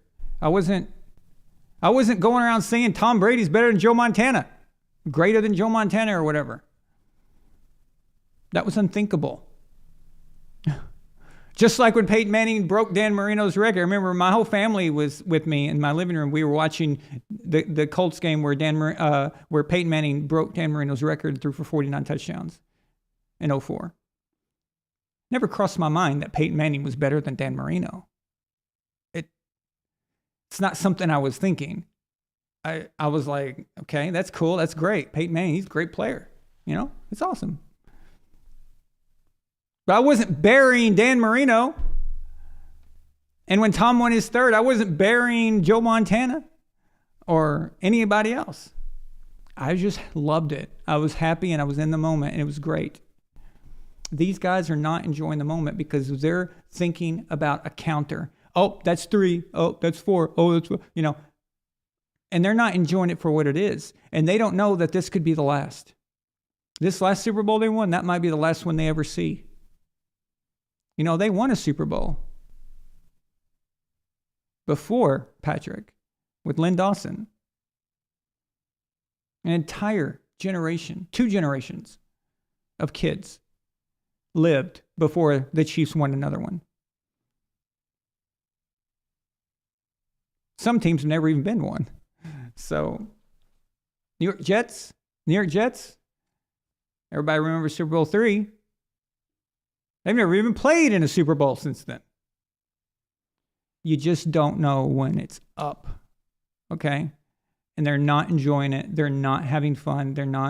It's so weird. They do nothing but get on the internet and talk this crazy fucking shit. Nick Wright is literally the ugliest fucking human alive. But they just talk shit and they're always trying to move the goalposts constantly. But we've seen this before. We've seen it before. And did I believe that Peyton Manning was going to go on to probably win 4 or 5 Super Bowls? I believed it, yeah. There was a time where I believed it. He was that good. Those teams were that good. And I feared those teams. I did not like playing Peyton Manning. I enjoyed the historical value to it, but it was stressful. All right? You guys take yourself back to 2007. Were you ever more stressed out than that week leading up to the Colts game?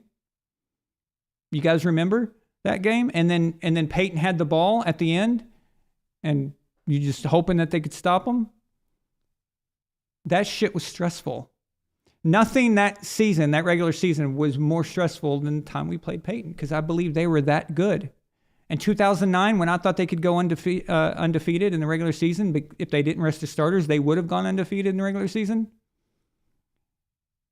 I was certain they were going to win the Super Bowl that year. It looked like Peyton's going to get another one. When he was at Denver, it was like, are they going to win 4 straight here? Is that what they're going to do? Is that what this is? In 2013, when Peyton did what he did, I was like, oh, fuck, here we go. Tom better win again. And he's going to have to win again because Peyton's going to start climbing up. And the moment Peyton gets even a little bit close,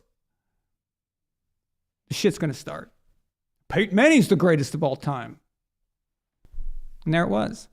And then that shit.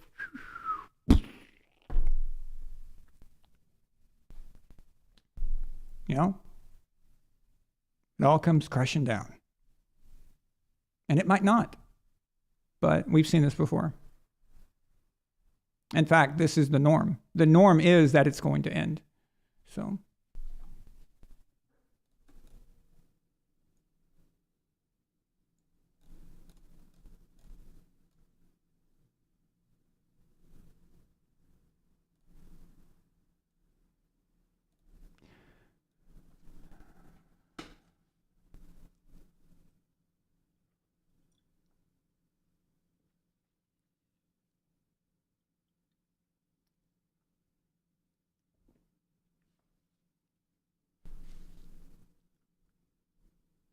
Now, the 49ers, if they had been smart back in 2020 and called Brady and told Brady to come there, I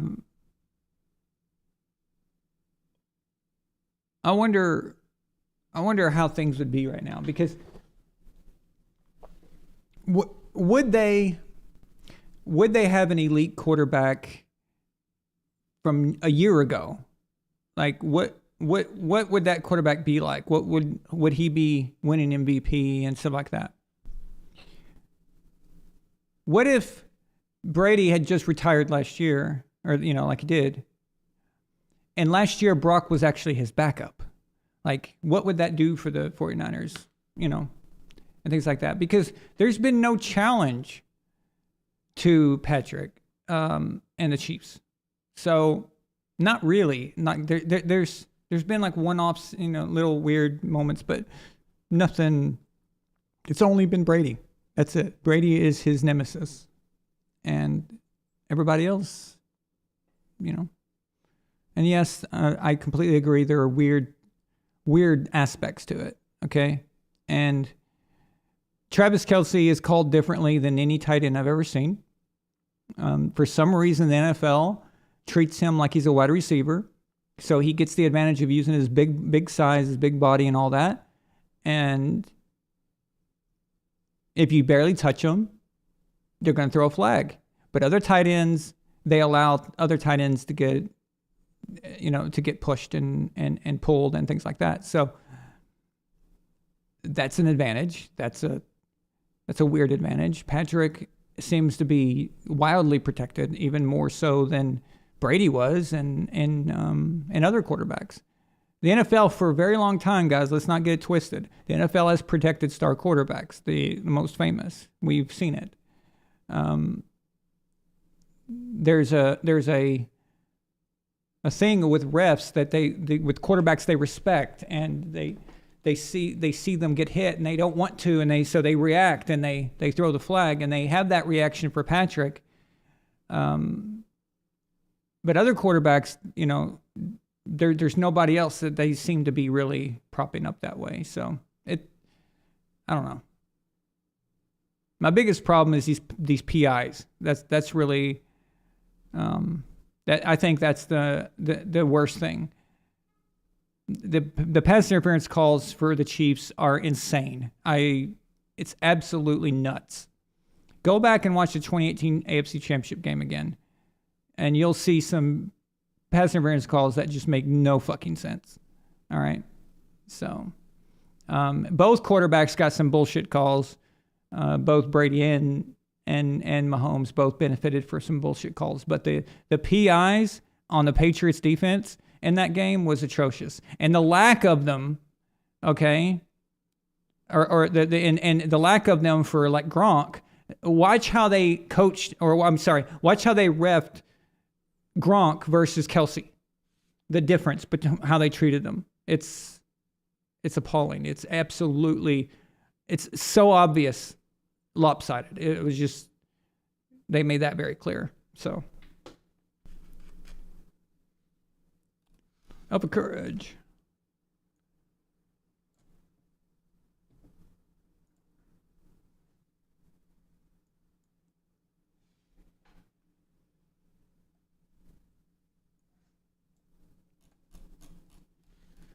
Alpha Courage sends a $2 super chat. It says, if it does end for the Chiefs, who do you think the league would push next? Well, I think they'll. I don't think it's a. I don't think they choose it like that. I think they wait for some hype to develop and something that is working or following, and then they just gravitate in that area. Okay, because if you remember, before Mahomes, it was nothing but Aaron Rodgers commercials, right? And that's all it was, and that's discount double check, and all that shit. Now it's the bundle MVP with Patrick Mahomes and all that shit. So it's I think they just wait. It's something that comes up, and they wait to see who. People have asked, like, if it's rigged, why why haven't the Cowboys won as much? Why haven't the Cowboys won anything since the 90s? And the answer to that could be, I mean, this is under the presumption that they're choosing the outcome, okay? Under that only, the answer could be that the Cowboys fan base is so locked in and so loyal that nothing's going to change that. They don't have to win. But winning for other teams and stuff brings more people into the fold, gets more exposure for those smaller teams and stuff like that. I guess that could be one angle, you know. The Chiefs are not a big market. Kansas City, Missouri is not New York, you know. It's not Boston. It's you know. So I don't know, but I don't even know if it works like that, because the NFL is the NFL. You know, it's like, if that was their prime motivation, you wouldn't have dominant teams. I don't think. I don't think that would be a good business model, to have teams just dominating everybody all the time, over and over and over again. It wears people out. It gets people disgruntled. People start, you know, turning against the product and all this stuff. So there's got to be something else involved. I think they just follow who they promote and all that. They just follow the guy who's rising, the team that's coming up. And when Patrick came out the gate with the Chiefs, you know, he was throwing a bunch of touchdowns. The first few weeks, you could literally see that they're going to get behind this kid. I remember by the time they played us in the regular season, the hype was already there. Like, the hype had gone from week one of watching him and being, oh, this kid looks pretty good. He looked pretty good in week 17. This might be the follow-up to Alex Smith in Kansas City. This might work, you know? Went from that to week 4, week 5, and all of a sudden, he's the next greatest quarterback, you know, and all this shit. So it happened fast, and the NFL got behind it fast, just like that. And there are other guys that it just doesn't work. It just doesn't click as well. And other teams that they do good for 1 year, and then it just dies. It goes away. It doesn't matter.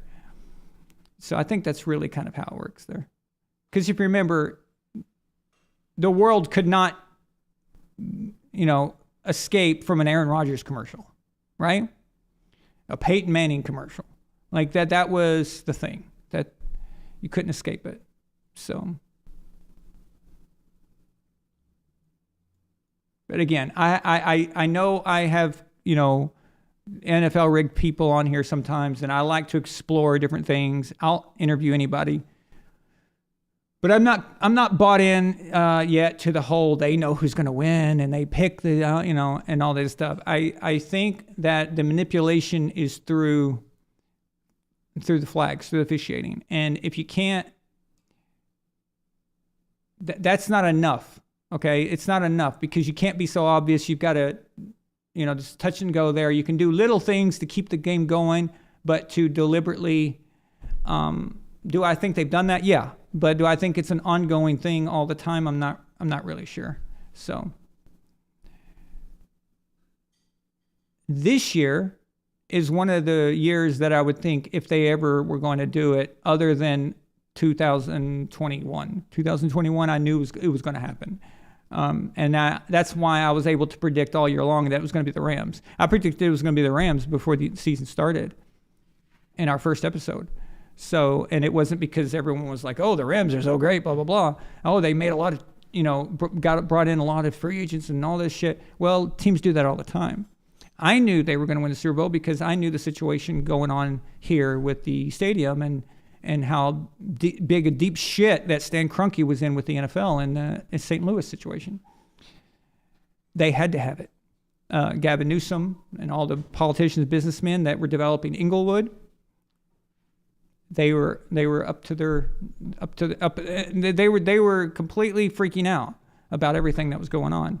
And the Rams had to get that. They just had to, boom, make everybody feel good about their investment. You know, nobody wants to invest in a shitty situation. So I just happen to have some, you know, a bit of inside info on that situation. That's how I knew.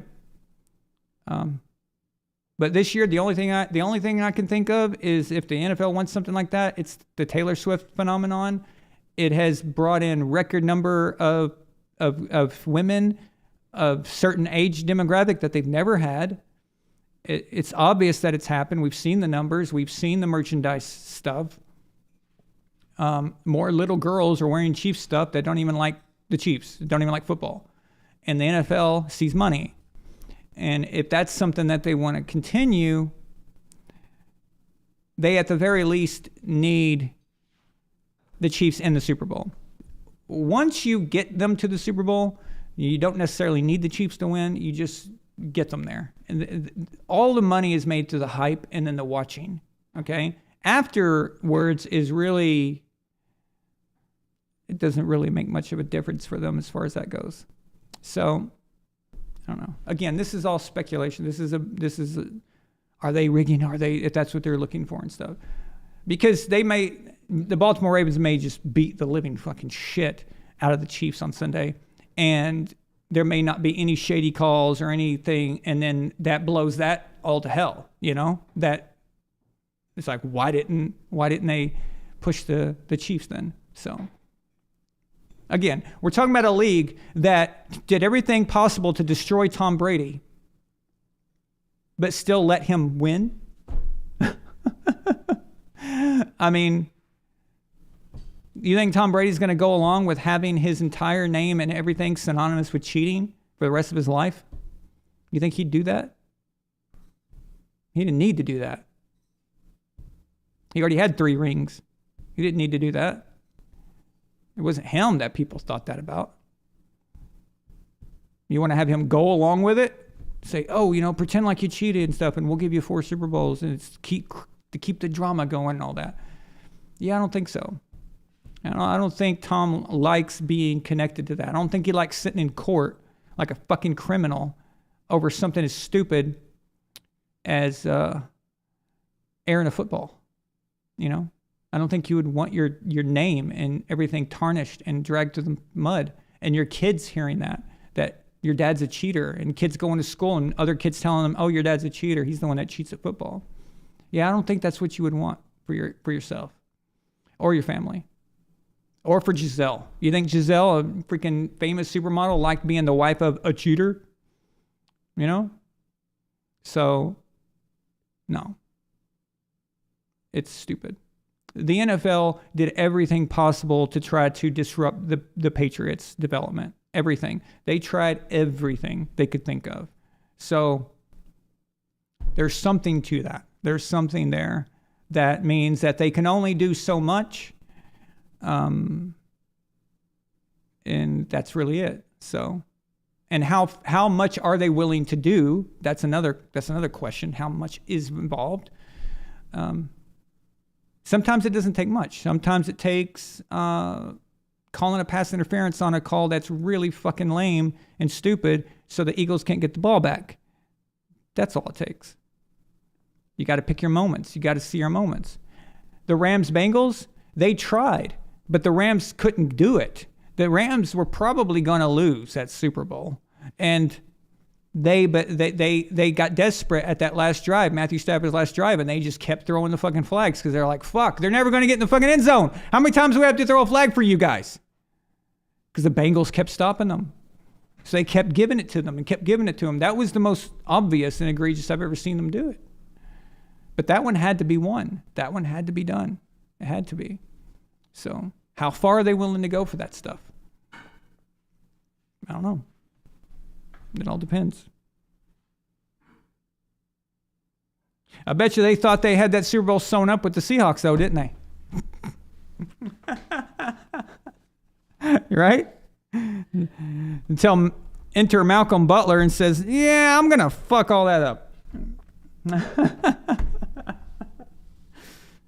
Bet you they thought they had that done. I bet you Roger Goodell was in the stands when it was 28-3 going, thank God I don't have to give the Lombardi Trophy to the Patriots.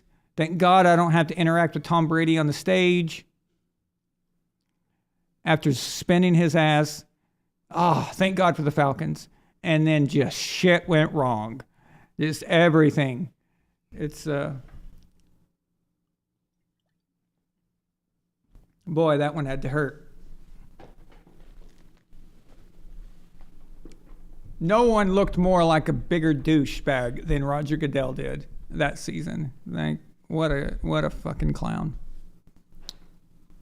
All right, Elf of Courage.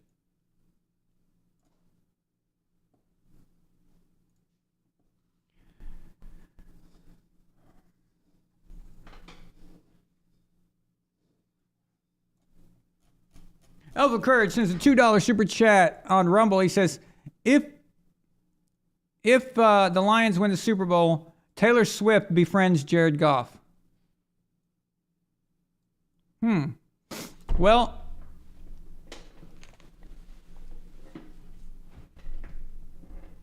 you know, calling the Chiefs game the other day against the Bills, I started thinking that maybe Taylor Swift was fucking half the team, because every time anybody on the Chiefs did anything, they showed Taylor Swift. You know, before it was after Kelsey did something, but now it's everything. It's any Chiefs player does anything, and they immediately show it. So that was getting kind of creepy there for a while. What's up, Golden Eagle?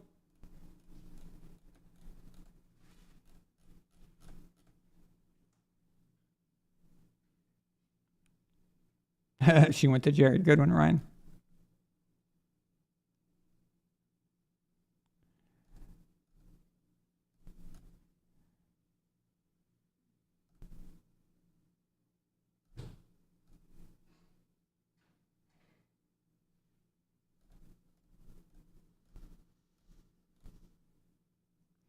Elva Courage, you said that you were more stressed when we played the Ravens that year in 2007. I find that hard to believe. You certainly didn't feel that way before the game. The Ravens were not very good in 2007. That should have been. We were all expecting a walkover game. I think maybe what you mean is at the end when it looked like we were going to lose, because the Ravens played us very well. But what I was referring to was ahead of time, when you see a guy on the schedule and you think, wow, this is going to be difficult, you know. Where you're nervous before the game even starts. That was with Peyton, seeing Peyton's Colts on the schedule, and it's like, okay, shit, this is gonna be hard, you know. But that Ravens team, that I remember being shocked by how hard it was, how difficult that game was. So, and we got a few calls at the end of that game, by the way.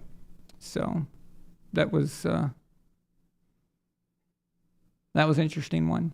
I remember Bart Scott picked up the flag and threw it into the stands with the fans. He like had a total freak out or something. So that was an interesting game.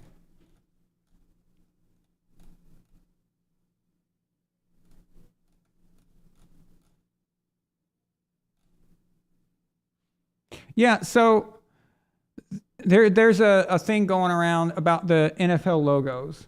So let me show you this real quick.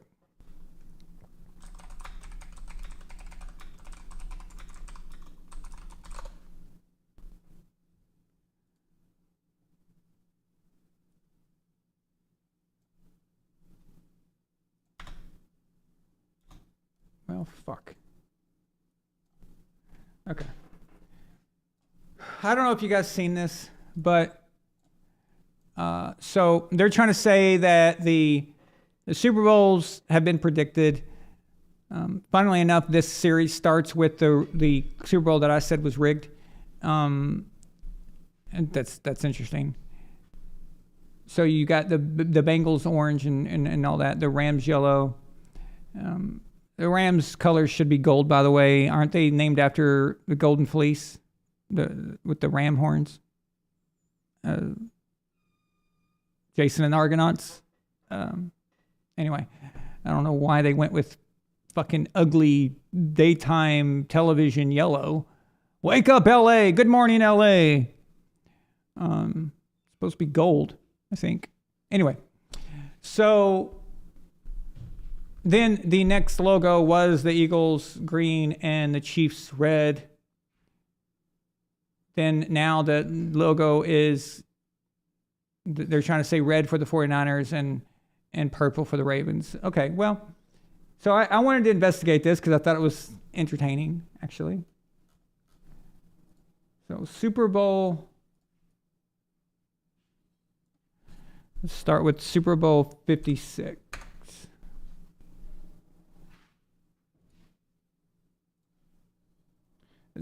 Here's where the problem starts. It starts off immediately.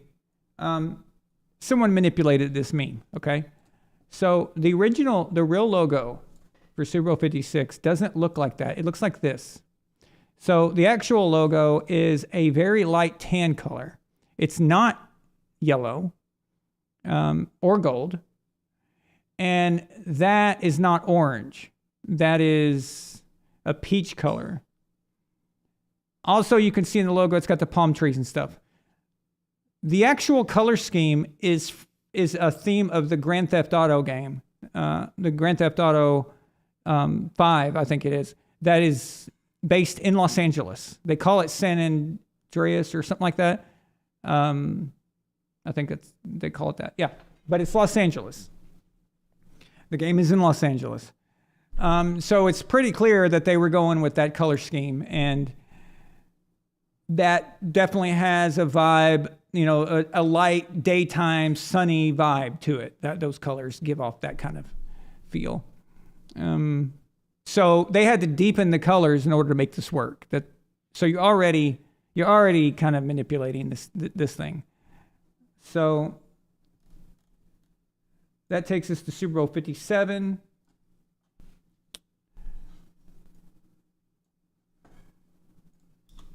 This one looks like it's a little closer. Still, it's light. It's a little bit lighter. They slightly deepened it. So they're pointing to the red in the Chiefs there for the red. Well, what about the purple? It could have been the purple. So if it was the Ravens or the Vikings, they would have pointed to purple. So let's say that it was Vikings versus Jets.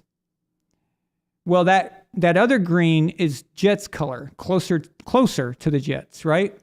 So you could have had Jets versus Vikings, and they would have said the same theory, and they would have disregarded the red.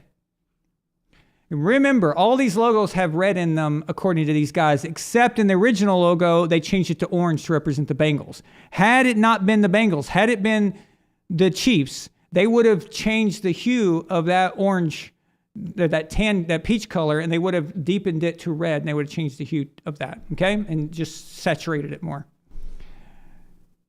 So Super Bowl 57 could have been completely different teams, and that would have fit.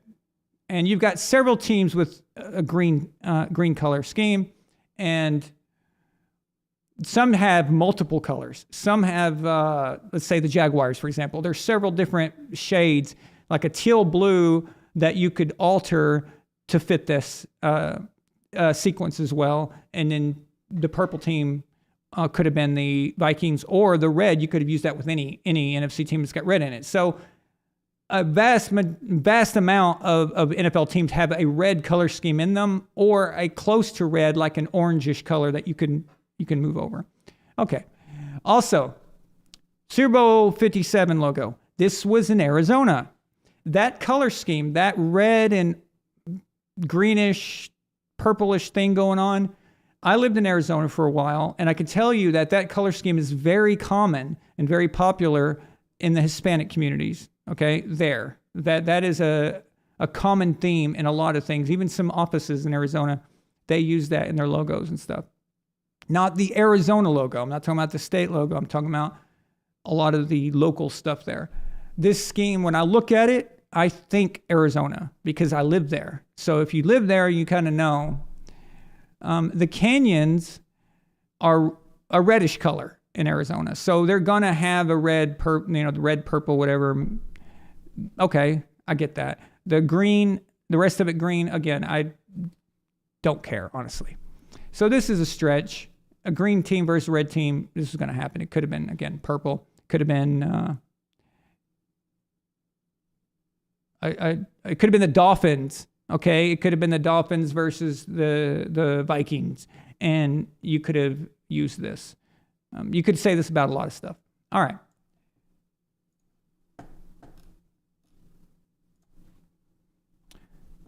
That brings us to this one. Now, this one, again, is another color manipulation. So, see the difference? So the original logo, the real Super Bowl logo, this is from the official places, okay? This is how the logo was built and made. It's pink, okay? So it's pink and purple. That's the scheme. It's in Vegas. You can see the Vegas buildings. Each one has the city theme to it. Obviously, they probably wanted to go with something that was a little different, at least. The previous two, the green was the predominant color in the previous one. There's only so many colors in the fucking, okay. Purple and pink, Vegas, I don't know. Show business, very glittery, glamour shit. It's got a lot of purple and pink and, and all that. And that's what Vegas is all about, right? It's I can feel it. I can sense it. It's got that there. Okay. It's not crazy. But that's pink. Okay. It's not red. And if they went with tan instead of pink, they still would have used the 49ers because they would have used that little bit of gold that's in the 49ers color scheme. It's like barely there, but you can see it. It's around the little SF logo there. You could do that.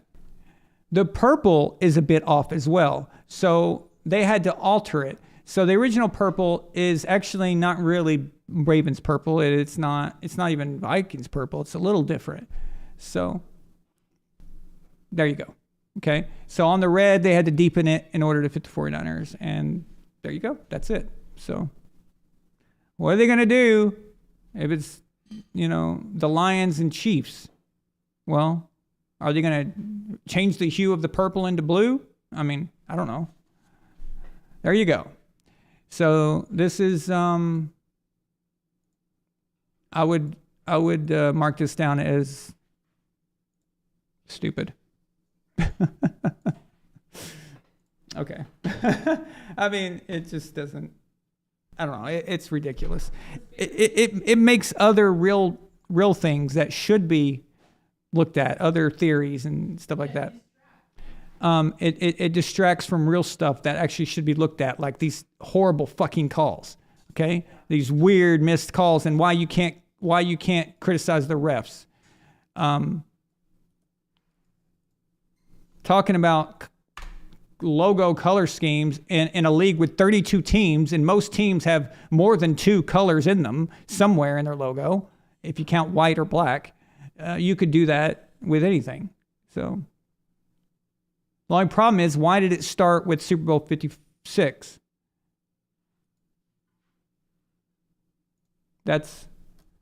Why did they just now start doing that? Like, why now? And again, what if this one doesn't even work? And then they had to change the colors a bit. But if I show you Super Bowl 55, which is Buccaneers versus Chiefs, dude, that's yellow, okay? So it's got that yellow Chiefs color, the little bit of yellow that's in the Chiefs design. It's got that.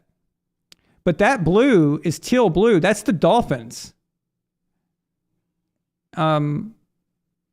So that's 2 FC teams. You can't do that. So the yellow would have to be an NFC team, but that blue is the Dolphins.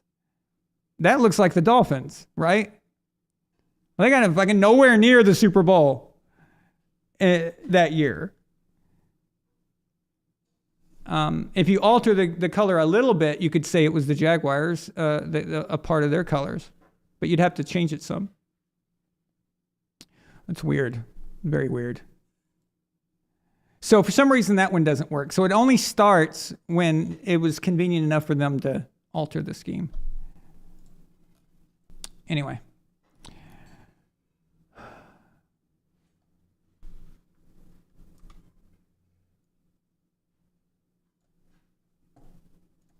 Sorry, I spent so much time on that. I don't know. I don't know why. It was just weird. Well, I lose track of time sometimes. Okay. Elvin Curtis is a $2 super chat. He says, if you look at the colors most prominently displayed lost the Super Bowl. Dun, dun, dun. That means the Ravens are going to lose the Super Bowl to the San Francisco 49ers. Except for Super Bowl 55 doesn't count. And all the other Super Bowl logos before that were sterile and had like just silver. Yeah. Super Bowl 54. It was the 49ers and Chiefs. That's the logo. Again, that color, that's like Jaguars color. Okay? And there's that tan color. Has nothing to do with anything. And then they started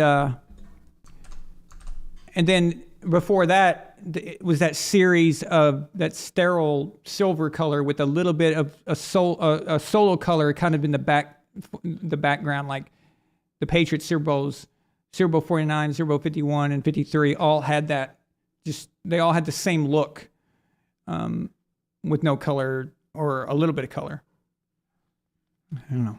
So it started then. I'll tell you what I miss. I miss the Super Bowl logos that were very unique and different. And one never looked the same as the next one. I thought that was cool. Like there were official logos assigned for Super Bowls back then that were unique. Like one never looked like the other. It was. Now they don't do that. Now they're part of a series. It's very, very lazy work there. Yeah. If Lions win, people will say it was rigged because Eminem picked the Lions. Yeah, if they have it Chiefs versus Lions and they've got Taylor Swift and Eminem, two pop star Illuminati puppets, yapping at each other. So that could work, right? That could work. Whatever, there's an angle. There's an angle for all of this. So, but again, it takes away from the... Ace says, remember the Giants versus Broncos Super Bowl? That is the best logo they've ever had. The Giants Broncos. The Giants Broncos logo with the rose, that is my favorite. That's the most iconic.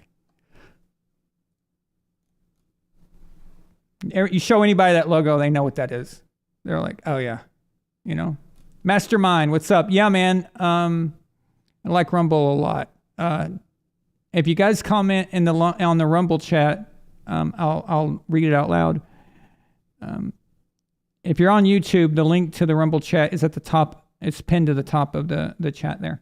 So, okay, talking about the Lions versus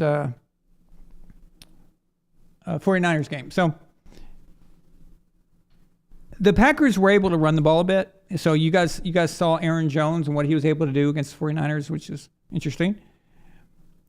The Lions have a guy, Gibbs, and I think he's a better player than Aaron Jones is, honestly. So the Lions have an opportunity here to maybe run the ball and take some pressure off of Goff and Amon-Ra St. Brown and those guys. If the Lions, but no, as we all know, nothing ever works that well. Nothing. It looks like it could work, but For some reason, Aaron Jones was seeing the openings better that day than Gibbs might. The line may block differently that day. It doesn't really mean much as far as definite, but it gives you kind of an idea. Maybe they could do that. If they could do that, that's the Lions' best chance. That's the Lions' best chance, is to be able. I think Gibbs, if they're smart, Gibbs could have 100 yards, but they still could lose. This game is different for the Lions because it's in San Francisco, and this matters. The Lions are a dome team or a good weather team. They haven't played natural grass, I don't think, for a long time, for months. I can't remember the last time that they played in a real stadium, a real environment like that. This is going to be outside. It's not comfortable in San Francisco at this time, Santa Clara, whatever you want to call it. But I don't like this for the Lions. I don't know. I just don't. I think this is a massive advantage for 49ers. So if I was betting on this game and had to pick, I would say the 49ers is a very safe bet. So I think it's going to take a monumental fuck up for them to lose. I think we're looking at a Ravens 49ers Super Bowl if nothing shady happens or weird. This doesn't count if Brock Purdy's knocked out early in the game like last year against the Eagles. I think the 49ers go to the Super Bowl last year if Brock Purdy doesn't get injured. So anything could happen. I'm obviously talking about if everything stays the same. I don't know the condition about Debo yet. Don't know how 100% he is or how well he's going to play and all that. But if everything's okay and they're good to go, the Lions, this great run that they're on and this great thing that they're doing is going to come to a screeching halt, unfortunately. So it's just the truth, I think you guys know it. We all know it. So I wouldn't trust Detroit in anything that's not 70 degrees or 60 degrees or whatever, It was a pretty gross evening last week. I don't know if it's going to be like that or not. I need to check the weather for that. But sometimes, raining in San Francisco can be much grosser and worse than snowing in Foxborough. So it depends on the type of weather it is, and sometimes it can be really bad. But I don't know. I cannot see Detroit pulling this off. Unless something strange occurs, injuries, weird flags, skewing things in a weird direction, anything like that. So it's kind of laughable to think that the NFL would try to help the Lions. That it is funny, but you never know, right? Who knows? We'll see, right? We'll see. If there's a million calls against 49ers that make no sense. But I tell you this much. If the Chiefs are going to the Super Bowl, if they beat the Ravens straight up, I'm talking about without any funny business, you better hope it's the 49ers. Okay? So the Lions ain't winning that. This is not going to happen. So, but if the Chiefs win and there's some funny business, then it doesn't matter who they play. So it means that it's a done deal. But it's all gonna depend on that. So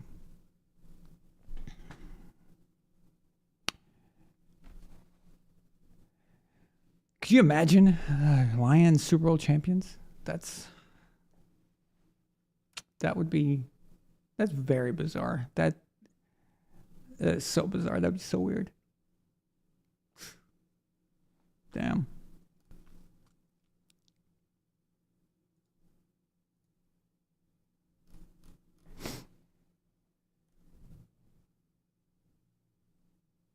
I would love to see Jared Goff, win it, get a ring, and of course, Amon-Ra St. Brown, that'd be cool. I like him.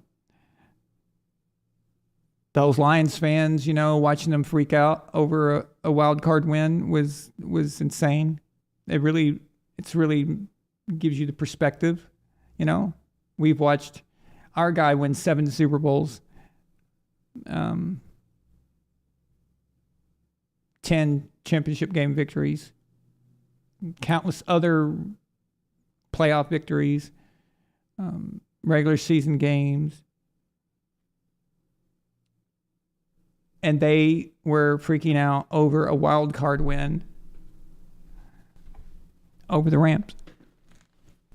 And it's just wow, you know? It's wow. So if they won if the Lions win the Super Bowl, if you thought Detroit was destroyed now, wait until there's not going to be a building standing anymore. It's over. These guys are going to just freaking go nuts. It's going to be, that's it. That'd be crazy, man. It'd be crazy. So San Francisco isn't Kansas City in terms of weather conditions.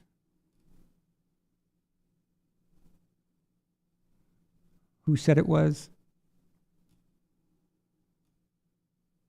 You do know I live in California, right?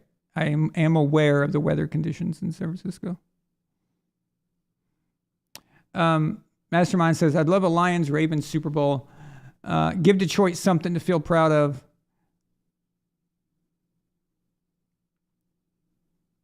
I'll tell you what, that would be a Super Bowl matchup that nobody had pegged, right? Nobody.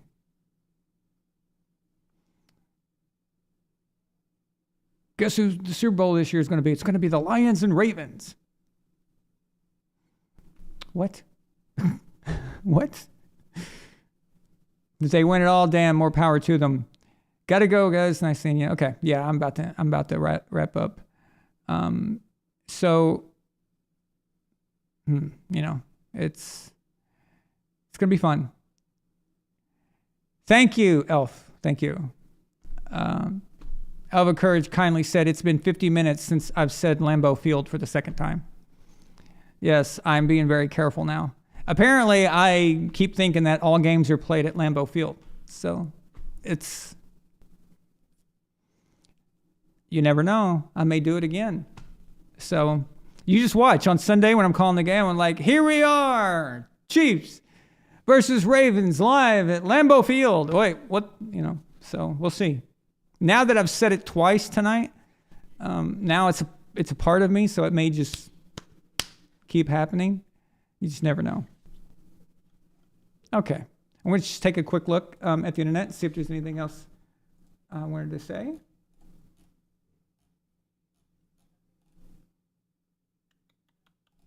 I don't really have to recap the other games because I did a post game for those and said what I wanted to say. Oh, dynasties. So there's something I want to talk about dynasties here. So there's been some arguments going on right now about what is dynasty. So Nick Wright is saying the greatest dynasties of all time. He said the greatest dynasty of all time is the Steelers, 74 through 79. Then he says the next level is Patriots 11 through 18 and 49ers 81 through 89.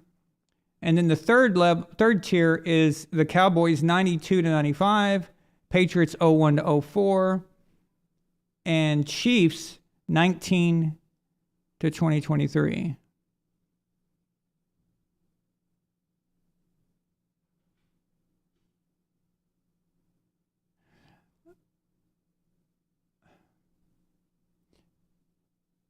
Does he mean if they win the Super Bowl?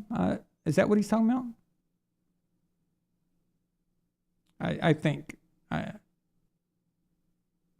Because why else would he include 2023? He must mean if they win the Super Bowl, right? Okay, and then the next tier is Packers 66 through 67. With the Packers, I would probably just include the championships leading up to that, before the Super Bowl. I think that'd be okay to do that. The Broncos 97 through 98, that's not a dynasty. Dolphins 71 through 73, not a dynasty. Cowboys 70 through 77, not a dynasty. Raiders, the next level, 76 through 83, no. Redskins 82 through 87.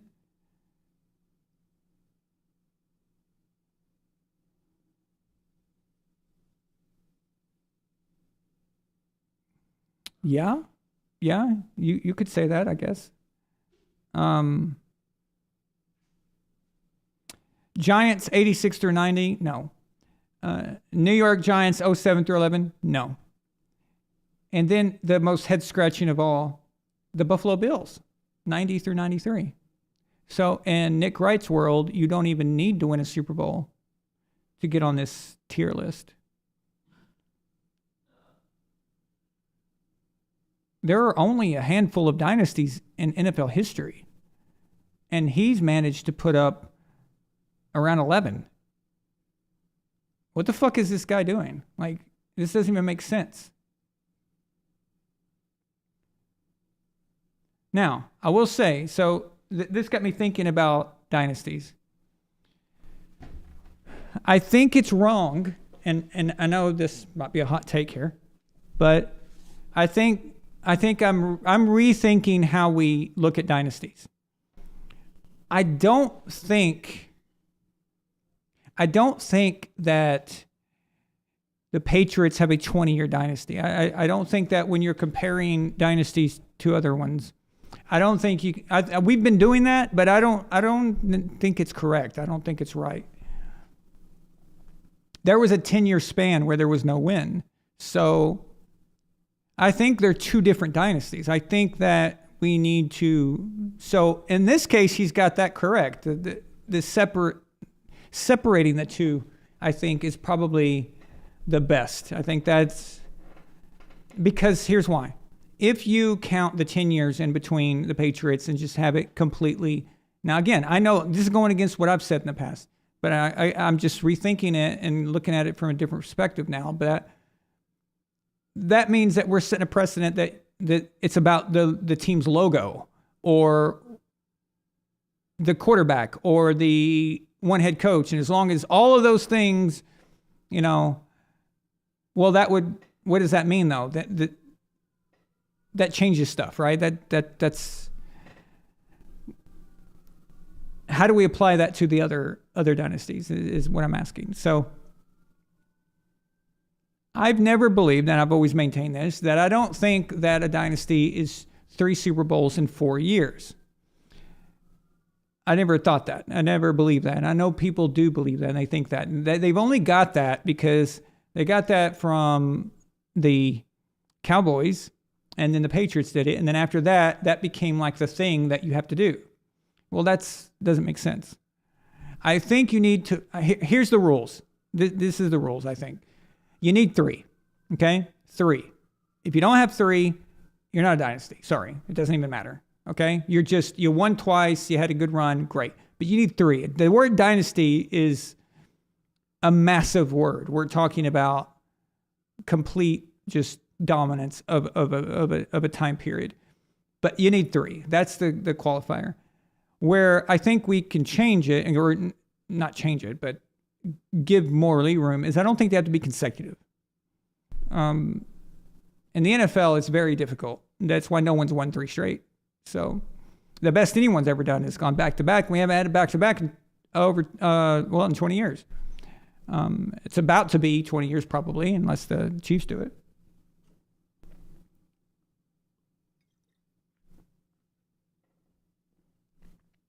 So I think we need to agree on like a time frame within a time frame.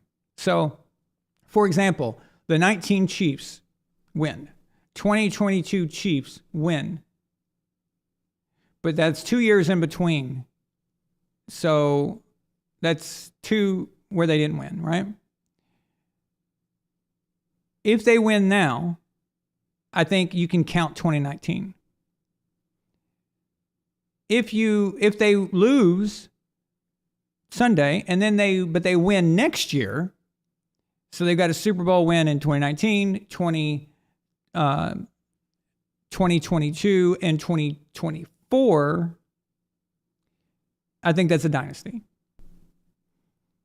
But if they don't win a third one until 2029 or 2028 or some shit, no, okay? Maybe even sooner than that. There's a certain amount of time where you need to fit those in. And I what it is, I don't know exactly. Maybe you can have leeway if you're consistently there and winning. If you're consistently in the Super Bowl and stuff like that. But I think that a certain amount of time without winning it, I think we have to cut that off and say, okay, this is not the same thing. So I think Tom Brady did not engineer a 20-year dynasty. He engineered 2 dynasties, 2 different dynasties. So he is the author of 2 dynasties, and I think that's how we should say it. Also, it's better, okay? It's better, trust me. Being able to say that you are the reason for 2 dynasties, you are the head guy, the guy as the player, you're the head, the quarterback, you are the guy that led 2 different dynasties. That is more impressive than saying you led a long one dynasty. Because when you say that Tom Brady led the Patriots dynasty, 20 years, people can't fathom that. He doesn't get credit for that. And it lumped in there with Aikman's and Montana's and Bradshaw's and Bart Starr's and, guys like that. So Otto Graham, those are just lumped in together. And in reality, he's the only player that's ever had 2 dynasties. And that is freaking insane. That is crazy. So that's a good way to look at it. But I'm really, my main issue is this consecutive thing. I don't think so. I think in NFL, it's so hard. If you're winning every other year, I think that's a dynasty. It pains me in the ass. Say that, but I think the Chiefs could lose and still win next year, and I'd still think they're a dynasty, but not yet. They have to win. They have to win a third one. You have to have 3. What that would mean is that almost every team that he posted on here is wrong. The majority, of the ones underneath the Cowboys. So the Steelers, yes. The 70 Steelers, yes. The 11 through 18 Patriots, absolutely, but not 11. I think you need to start it with the first Super Bowl victory. So it's 14 through 18. I don't know why he put 11 there. I appreciate the extra years and all, but if you're counting 11, then why didn't you say the Patriots dynasty from 01 to 07? You see what I mean? Like, I don't understand his thought process. This is Nick Wright, but still. San Francisco 49ers, 81 through 89. Makes perfect sense. Okay.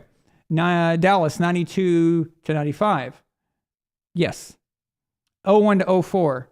Patriots, yes. 19 to 23 if the Chiefs win. Yes. Packers, 66 through 67. No. Unless you count their NFL championships before the years running up to that. They've won 5. So they have 5 total. Okay? If he threw that in there, I'd say yes. But if he's only calling a dynasty based on Super Bowls, then that's not one. Broncos, 97 through 98. No. Especially since they violated the salary cap the second year. And no one seems to care about that, though. Dolphins, 71 through 73. No. Cowboys, 70 through 77. No, they only produced 2. Raiders, 76 through 83. That's close. I don't know. Let me see. Are those book ended? I need to know how far apart those are. I can't remember offhand.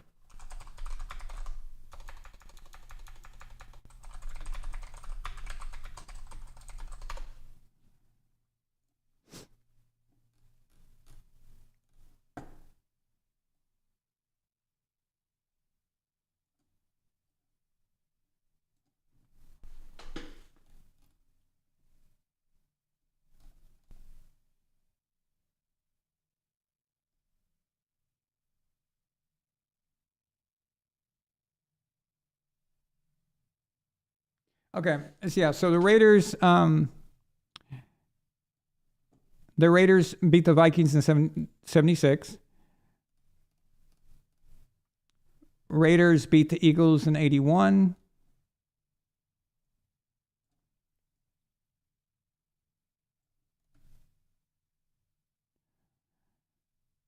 And then the Raiders beat the Redskins in 84. I have very vague images of that Super Bowl. I think I might have glanced at it when I was a kid or something. I was very young. But for some reason, I picture it. I can picture the Redskins uniforms and stuff. That would have been on January of 84. I don't know if it's a memory or if it's just, how you think you've seen something, but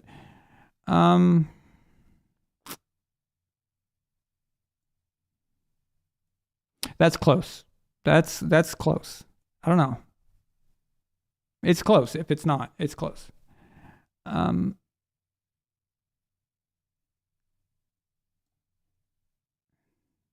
Yeah, I think so. I think that's a reasonable amount of time. I think you can do that. I think you could call that Raiders. Yeah. Let's see. So one thing here that he wrote is he did the Redskins, but he said 82 through 87. That one's a little confusing. The Redskins won in the 82 year. That was the strike shortened season. Mark Mosley was the MVP, by the way, of that season. A kicker. Only time that's ever happened. The Redskins beat the Broncos in 87. And of course, we all know about the Redskins beating the Bills in 91. That's a decade that's on the other end. He only counted 82 through 87. So he was only counting the two Super Bowls. So he's not counting what happened against the Bills in 91. Again, there's not a lot of consistency with what he's putting here. It's a very strange thing.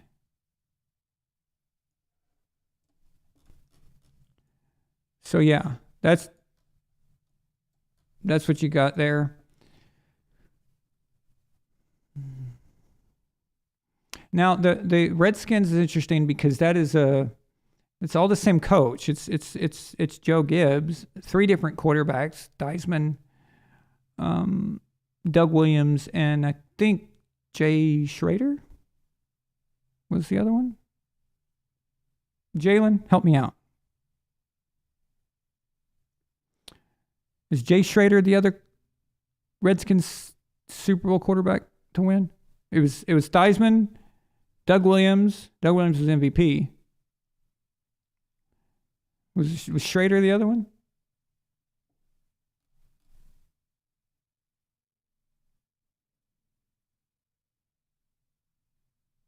So my issue is 82 through 87. That is do you think that's a long time?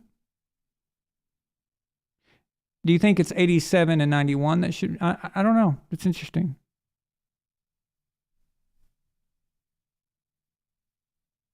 And can you have 2 dynasties running simultaneously?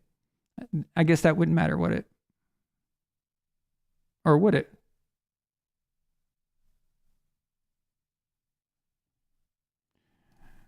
Interesting.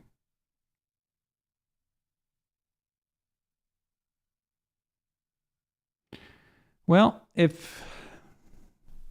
don't even know why he's got the Bills up there and the Giants and all that. The Broncos and the Dolphins and the Cowboys. I don't know. That's all nonsense. I don't know what he's doing there. You need 3. 3 is the number. 3 is the magic number. But the ones that are tough is the Raiders and the Redskins. So, and Packers, it's all about whether or not you count the NFL championships that came up before those. If you count those, then the Packers is a dynasty. If you don't count those, if you only count Super Bowls, then the Packers shouldn't be on there either. It just depends on your perspective. But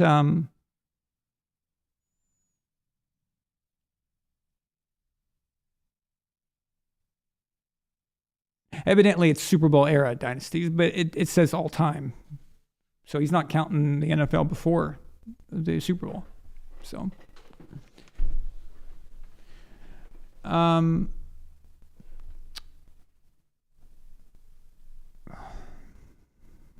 so yeah, the tough one is the Raiders and Redskins. That is a long time. The Redskins 82 to 91. That's a long time to be bookended like that. And yeah, I don't know. And you know what? I'm wondering about the Raiders as well. So what do you guys think? You tell me on Sunday when we do the game. Think about it. Tell me what you think. Should the Raiders and Redskins be a dynasty? And would you count the Packers pre-NFL stuff as well? Okay? So we'll leave it there. Don't forget, so on Sunday, I'm going to be covering the games. I'm going to be on here for both of the games. We're going to watch them together, enjoy together. Hopefully it's a Ravens victory. We're all good. And then can just sit back and enjoy the Lions versus 49ers. Of course, we get to listen to everybody hate on Brock Purdy because he is a 7th round quarterback. So that should be funny to listen to, and everyone, there you go. So, no, Green Bay, they won 2 Super Bowls. They won the first 2 Super Bowls. So that is, in 66 and 67 they won. But they won 3 NFL championships leading up to that. It just depends. Like I said, it depends on if you're only counting Super Bowls, then the Packers are not a dynasty. If you're counting the previous NFL championships together in that time span, then they do. So that it depends on how you look at that. But yeah, he's got a bunch up there that don't make sense. And the Bills, putting the Bills up there should have got him fired. I don't know. All right. Thank you guys so much. I'm going to get off here. I will see you guys Sunday. And hopefully that will be all to our liking. I'll tell you that much. So later. Von Allen Sports. Fuck you. I'm subscribing.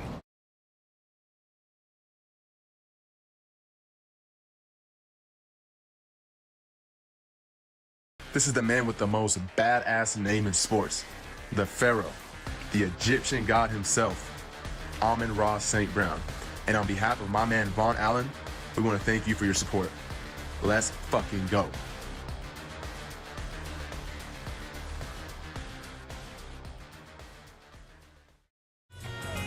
If you're not watching Von Allen Sports, fuck you.